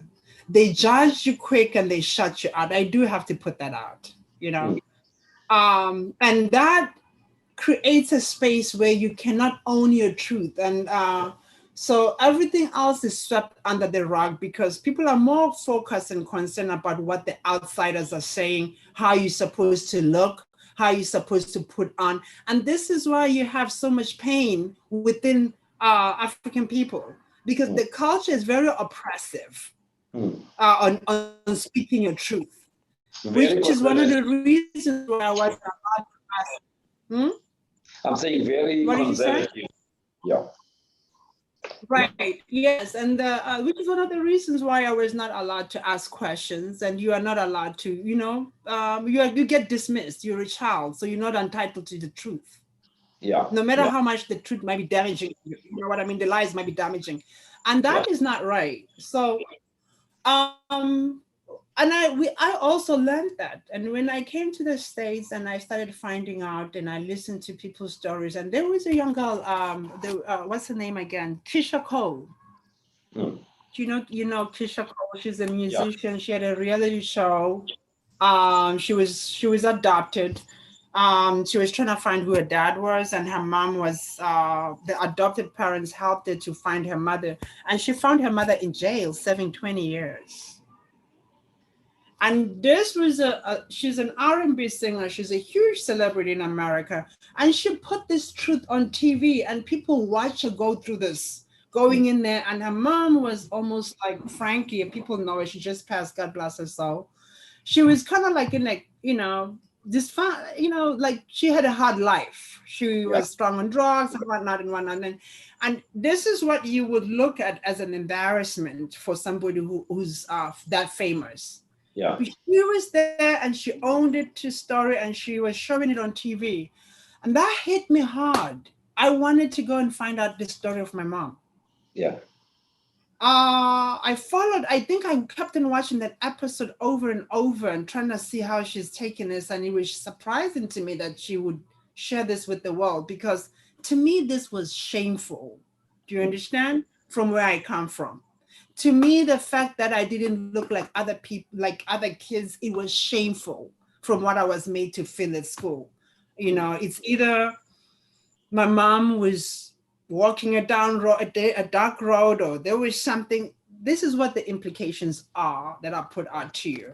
That basically, all the kind of talk that you hear. And I went back to look for her. Yes. After that, I went back to look for her, and I was with a friend. Funny enough, I was talking to her. I reconnected with her about 3 days ago, and I went to search for her, and I did find her. And she was not in a good state. She had a hard life, and she was hard to deal with. Her life was torn apart with alcohol and everything else, and you could see that life had not been kind to her. You could see that she had a lot of issues and guilt and whatnot. And I cannot imagine from a child that is 19 years old that has kids like myself in that era, with no support structure, with no dad, and and estranged from the mother, and what happened along the line. But I took this step to come into full forgiveness with her, and not confront her about why you did this to me, but ask her a different question. What happened to you? What is your story? And in listening to her story in the best way that she could tell, which was drips and drops because of the state that she was in when I met her, when I found her, I empathized with her. I felt her pain. In feeling her pain and empathizing with her, it made my pain smaller. Do you understand? Yeah. It healed me, because it was, I moved the trajectory from me to her. Yeah. Like, for you to have exposed me to this pain, what was your pain? Yeah. And I didn't even have to ask her pain. Looking at her, I could tell her pain. Yeah. But, and and then I moved on from there to try and put together and find a home. Yeah. and I got a house and Soweto to for her to be able to be there and live there. But it was not long before I just met her, and I was still trying to get her to be in a healthier state so I can get most of my story from her. And I was back in America, and I just left South Africa 3 days ago, and I arrived in America still under jet lag. I got a call that she died. And I had to come back and bury her, and I gave a very dignified send off. But the piece that I got over the fact that she died at home where I knew where she was, because my fear was I don't want her dying on the side of the street. Yeah, yeah, yeah.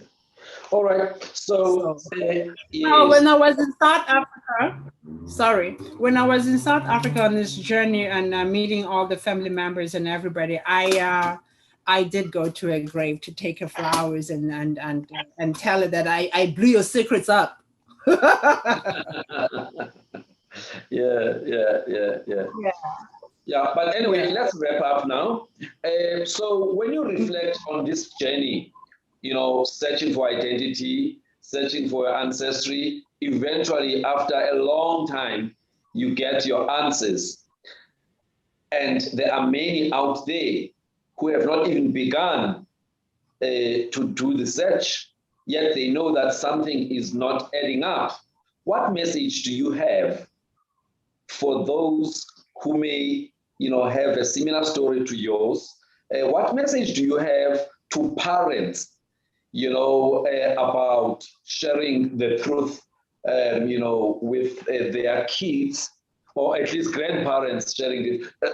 Just what lessons have you picked up from your journey, which you believe would make it a little bit easier for somebody else to actually? Obviously, you've got an advantage that your dad came from the Jewish side of things, where the issue of genetics and the database is actually quite strong, because of all the things that have happened to the Jewish community over a long period of time, such that they've got a strong database. But in a place like South Africa, you may find that there isn't much on the database about genes that may point to one's father, especially in the Black community. Mm-hmm. Well, one thing that let me just put this. You saw when I show you the window of of how this ancestry works, your whole DNA and your lineage, and the connection. We are connected, Fundi. There is no doubt about that. And part of who we are, the bigger part of who we are is what we are connected to. Yeah. Do you understand? Because DNA and chromosomes is transferring information, right? Yeah. The 23andMe is like 23 of this chromosome, and all that is the information that is transferred. This is why in every family you always have similar patterns, and you have similar traits, and you have similar looks, and you have similar behavior patterns. This is not by common, and it's not by common mistake, and it's not by choice. It comes as a package. This is what it is. Right? It's exactly like I make this example. I'm like, when you buy an iPhone with the original iPhone charger, to charge your iPhone, it lasts longer because it's got the original connection. When you buy the pirate charger on the street, it affects you. It will charge your phone, but it will kill a battery, and it will, mess up your phone a lot quicker. So when you don't really know originally what you connected with, it does affect you. It definitely does affect you. And it affects you in a sense where your sense of self, and a lot of people take this for granted when you know who you connected to. They do take it for granted. It only takes not knowing to realize the damage of it.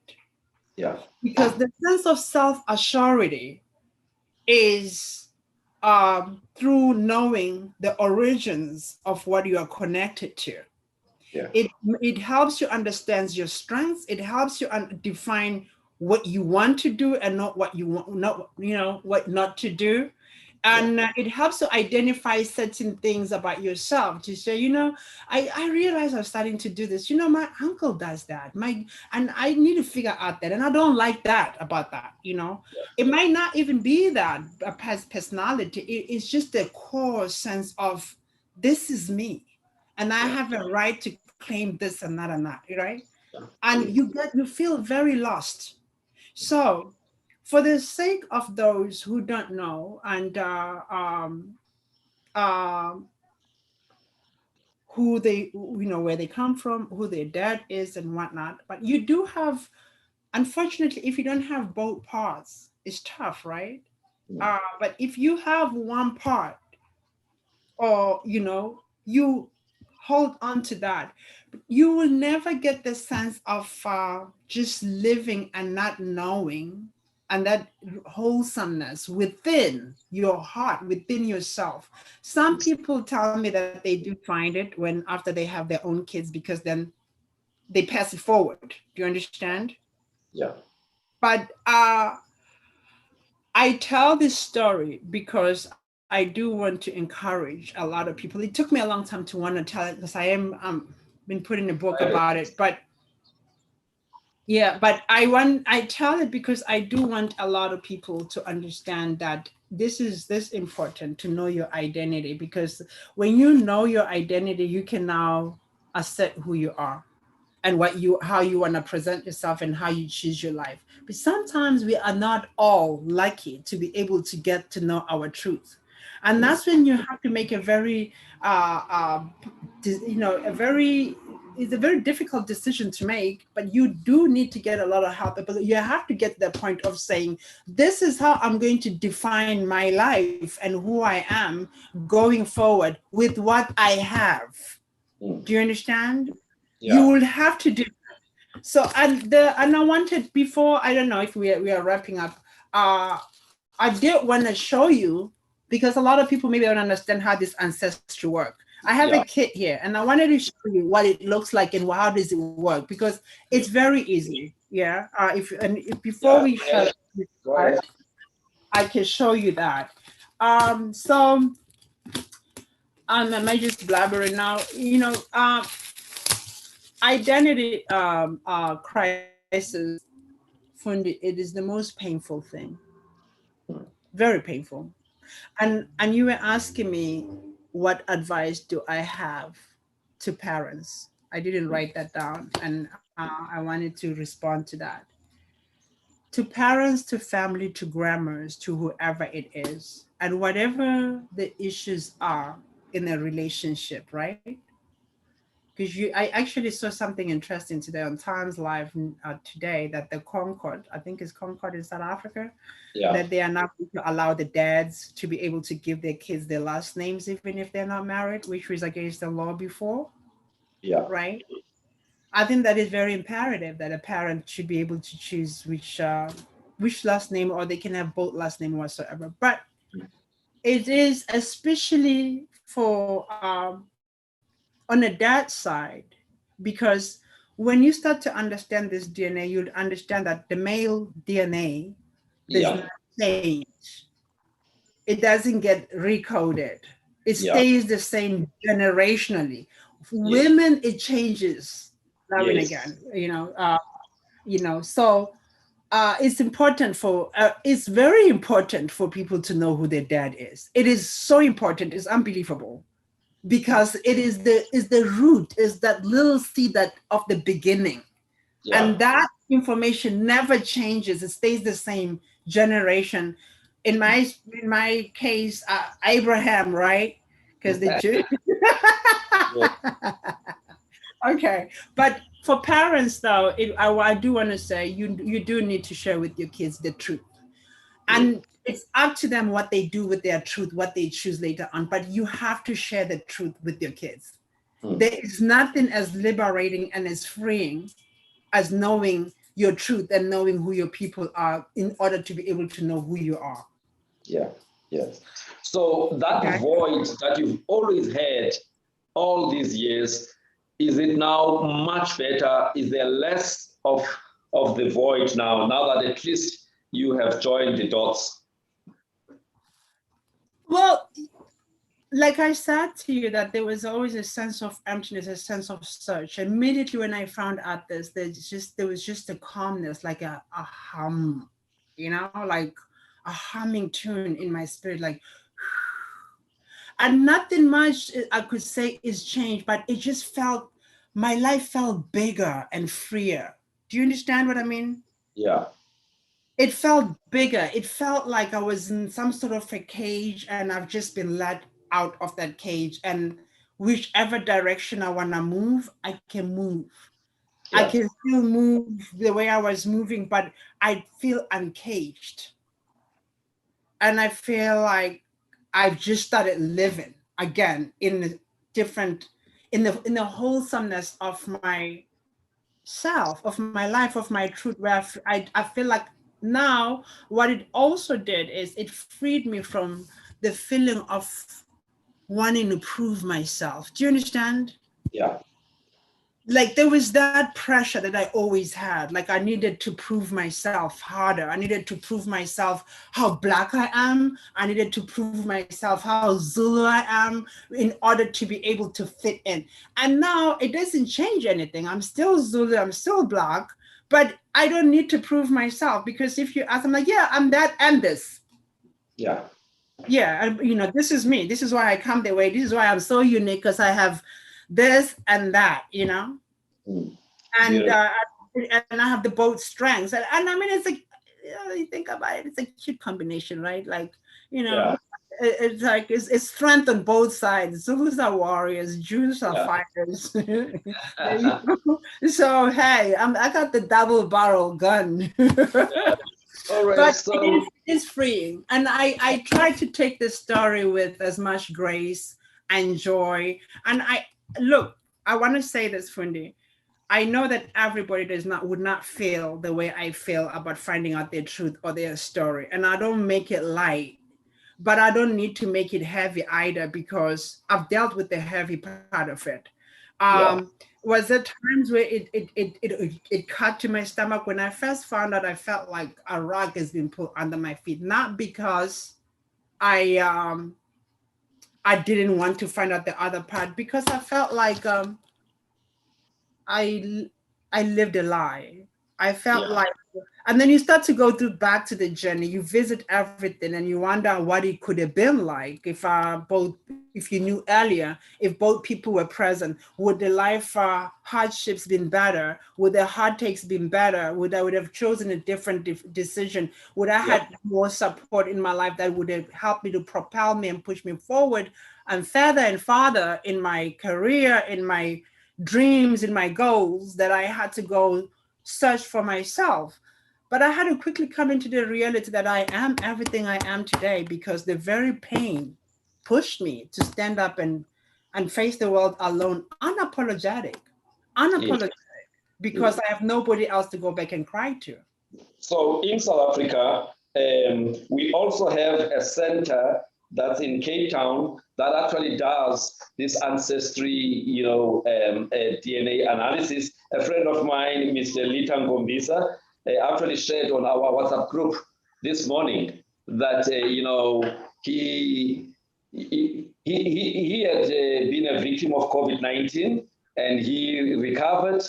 And there's a lot of thinking that went through whilst he was in isolation. And one of the things he decided that he wants to do, now that he's got a second chance at life, was to actually understand broadly his ancestry. So to him, it was not about the identity, search for who the father but it was more about just understanding the history, of his ancestry. And he came up with information that shows that actually he's got something from West Africa, genes from West Africa. He's got genes from Southern Africa, but also he shared some genes one of the people he shares genes with is Condoleezza Rice, there in the US, So, I mean, that was the biggest shocker for him.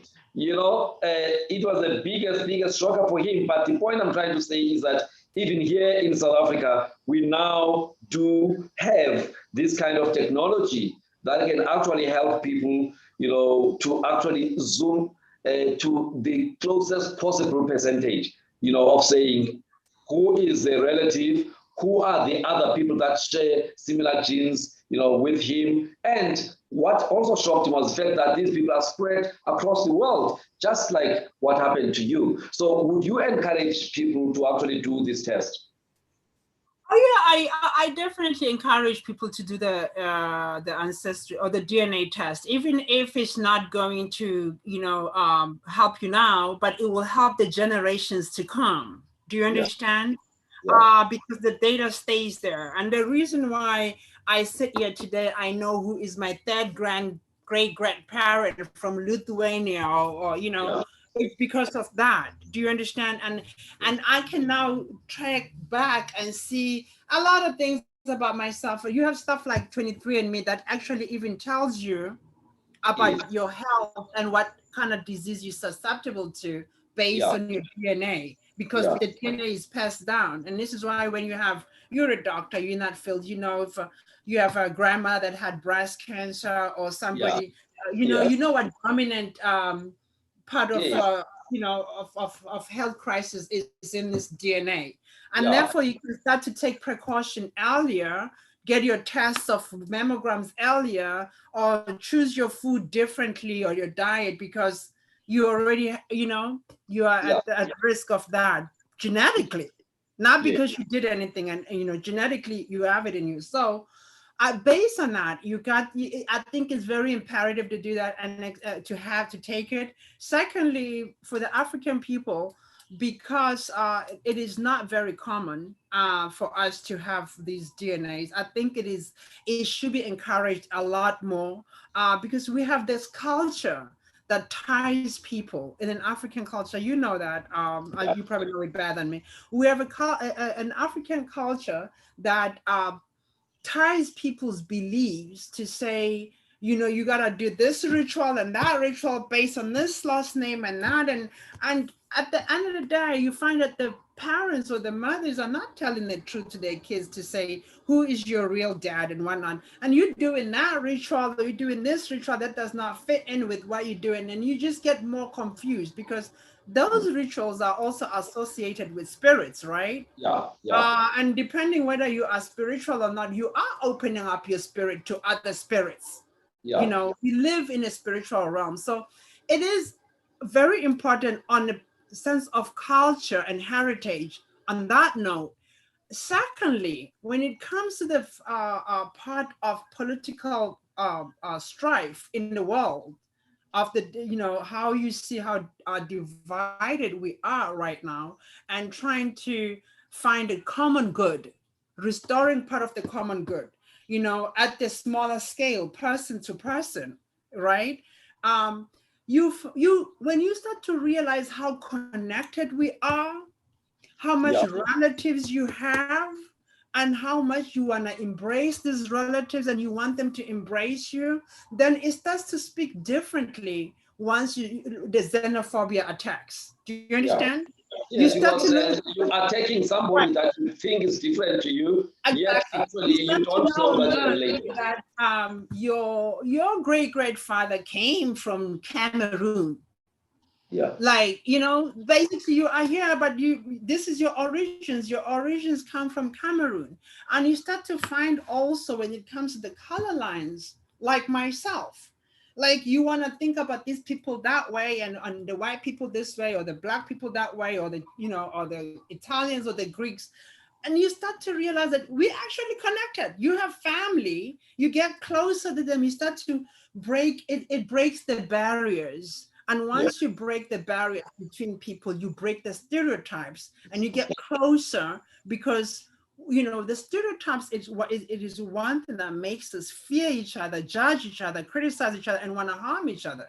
But when you have a common, it serves as a common good because it makes you, it brings you closer. That it's no longer just, I'm family. You are no longer just a person from Nigeria or wherever who's a foreigner. We're family.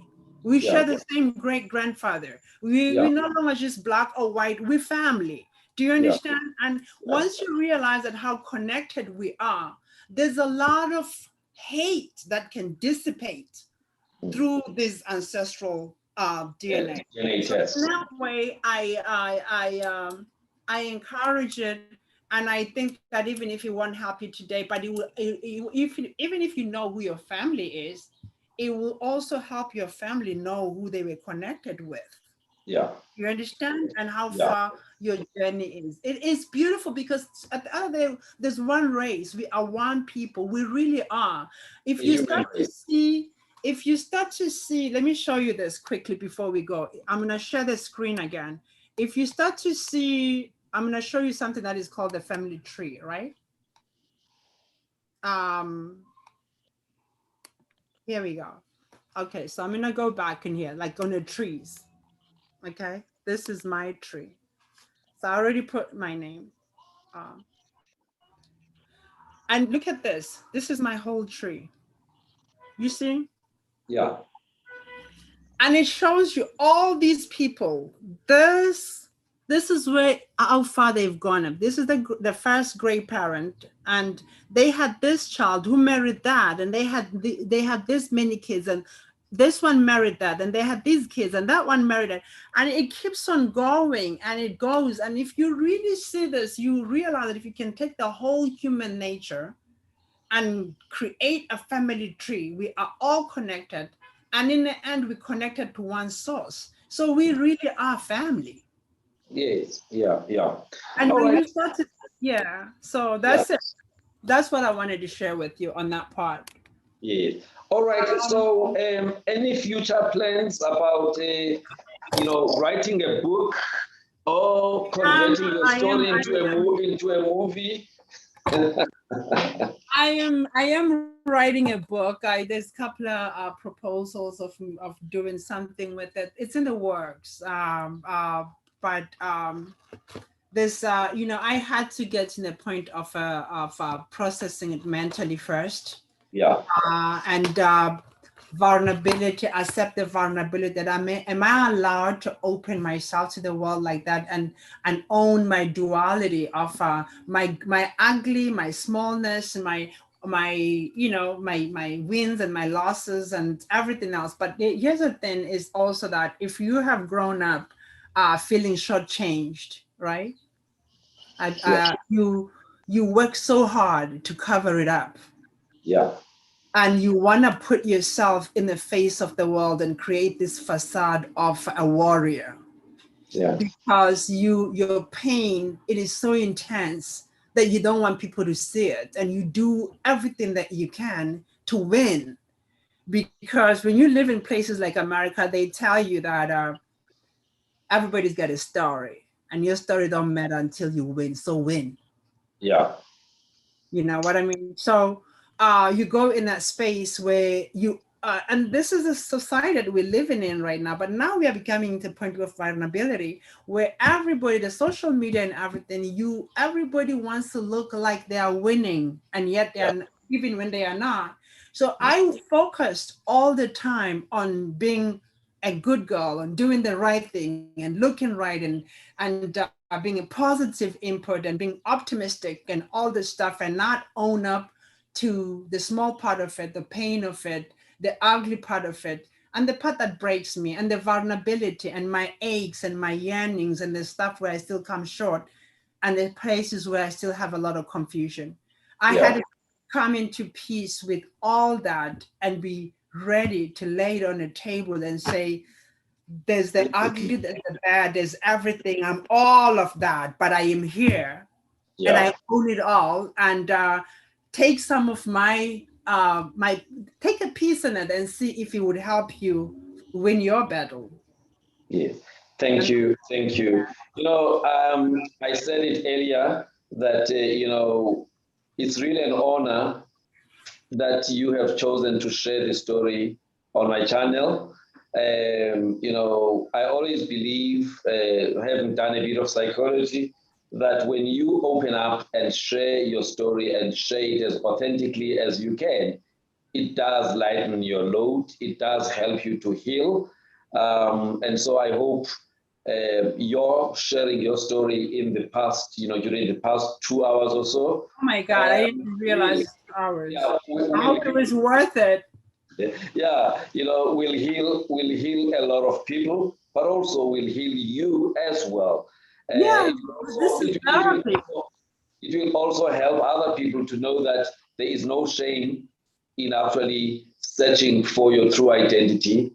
Go for it, and when you do, you know, get the answers, it will actually help to close that void that has been with you for some time. So I just want to thank you, Chris, for being bold and courageous and sharing this part of you, which is so sensitive and so personal. You know, you didn't have to do it, but at the same time, doing it actually helps so many others, you know, and continue doing all the good. And now I'm sure you know what your purpose is, you know, here on earth with all what you've gone through. Certainly, it has to be something to do with connecting people, you know, and yeah, I'm sure you clearly, you will in no time clearly understand the why you had to go through what you went through. And, you know, may you be able then to connect to that purpose. And what I know is that when you do connect to it, it makes you to be successful in making a difference to other human beings. And I have no doubt that that is going to happen to you. Well, thank you, Fundi. And I know that we have dragged on, and I appreciate that. Thank you for having me on your platform. But I did want to show you how the test works for those who don't understand it. I know that you had said that you were going to, you know, open for questions. I don't know if there's anybody who wanted to ask questions. Yeah, well, can I show you this?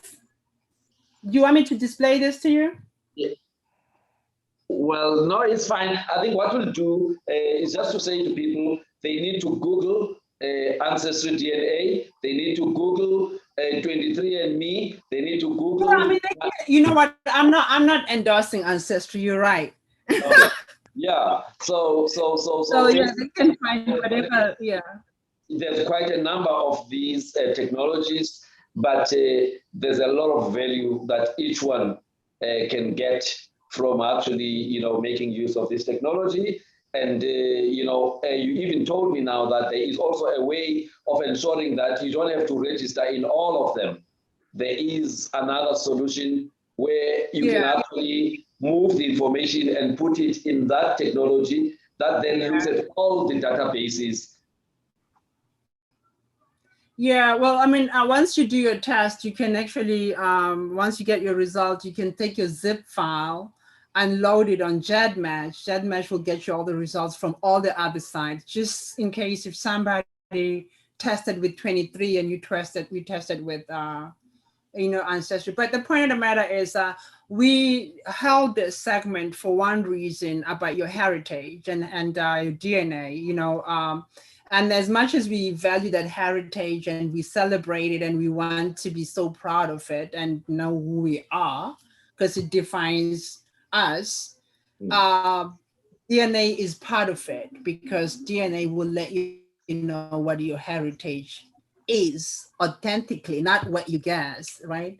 So I am very grateful for having you have shared this information with, and I hope the people that we have been blabbering to, that they have found it useful. It is my stories, my life is my truth, vulnerable as it is, but there's also a lot of triumph. And the whole coming into my truth has liberated me, and I hope that it does for you. Thank you. There is somebody who has just commented, being Muratua Kuele says, what a story, what a woman. God indeed redirects our steps for our own good. You were able to be redirected back home. I'm glad the missing pieces came together for you. when you were at peace within your soul. So that's a message that came in about 12 minutes ago. So I'm sure there's many other people who were just, so glued, into the story that they didn't have time to be typing. But I tell you, because these things are recorded, on YouTube and also on Facebook, there's still going to be many people who will actually share the story, and they'll get it on Facebook, they'll get it on YouTube. And I'll also send you a copy for you to share with whoever, in your family who might want to listen to this conversation. So with those words, thank you, Chris, and thank you to everybody who joined us. It took a little bit long, but because we are trying to shrink, so many decades of life within, an hour or two. It's not always possible, especially when you've got a guest who is a talker like Chris. Oh my God, it's my fault. It's always my fault. Just a large share. Yeah, but anyway, thank you, Chris, and thank you to everybody who joined us. And we will continue to share stories, as we wrap up in the country our Heritage Month. We still have at least about 6 days until the month ends. Tomorrow we will have a guest who is a medical doctor, who is also a traditional healer, somebody who accepted ancestral calling and had to train so that they can become functional and be able to go back to practice medicine. So we have that interview tomorrow. So if you've got time tomorrow at 6 o'clock, South African or Central African time, then please join us. So thank you very much, Chris. Any last words? Oh, well, thank you. Thank you for having me. And I will tune in tomorrow and look. And I know that I do have some of the family members that I think that they have tuned in and listening. I just wanted to say thank you, guys. Thank you to everybody. To me, it's all love. It is all love. It cannot be anything else. Other than that, I really enjoyed doing this, Fundi, and probably maybe if we do get some answers or whatsoever, maybe later on in some other day, we can have another session where we can cover other parts, because there's a lot of things that I kind of skipped through. That people maybe if they wanted to, since we didn't have a Q&A, that if they want to have questions, and we can do that on another day. We can schedule another session. But I thank you, and I thank you so much, and happy Heritage Day, and I'm coming to South Africa very soon. All right, then I'll see you at your normal hotel. Yes. All right. Please, thank you very much. Thank you very much. Enjoy the rest of your day, and thank you to everybody who joined in. Until next time. Good night. Night.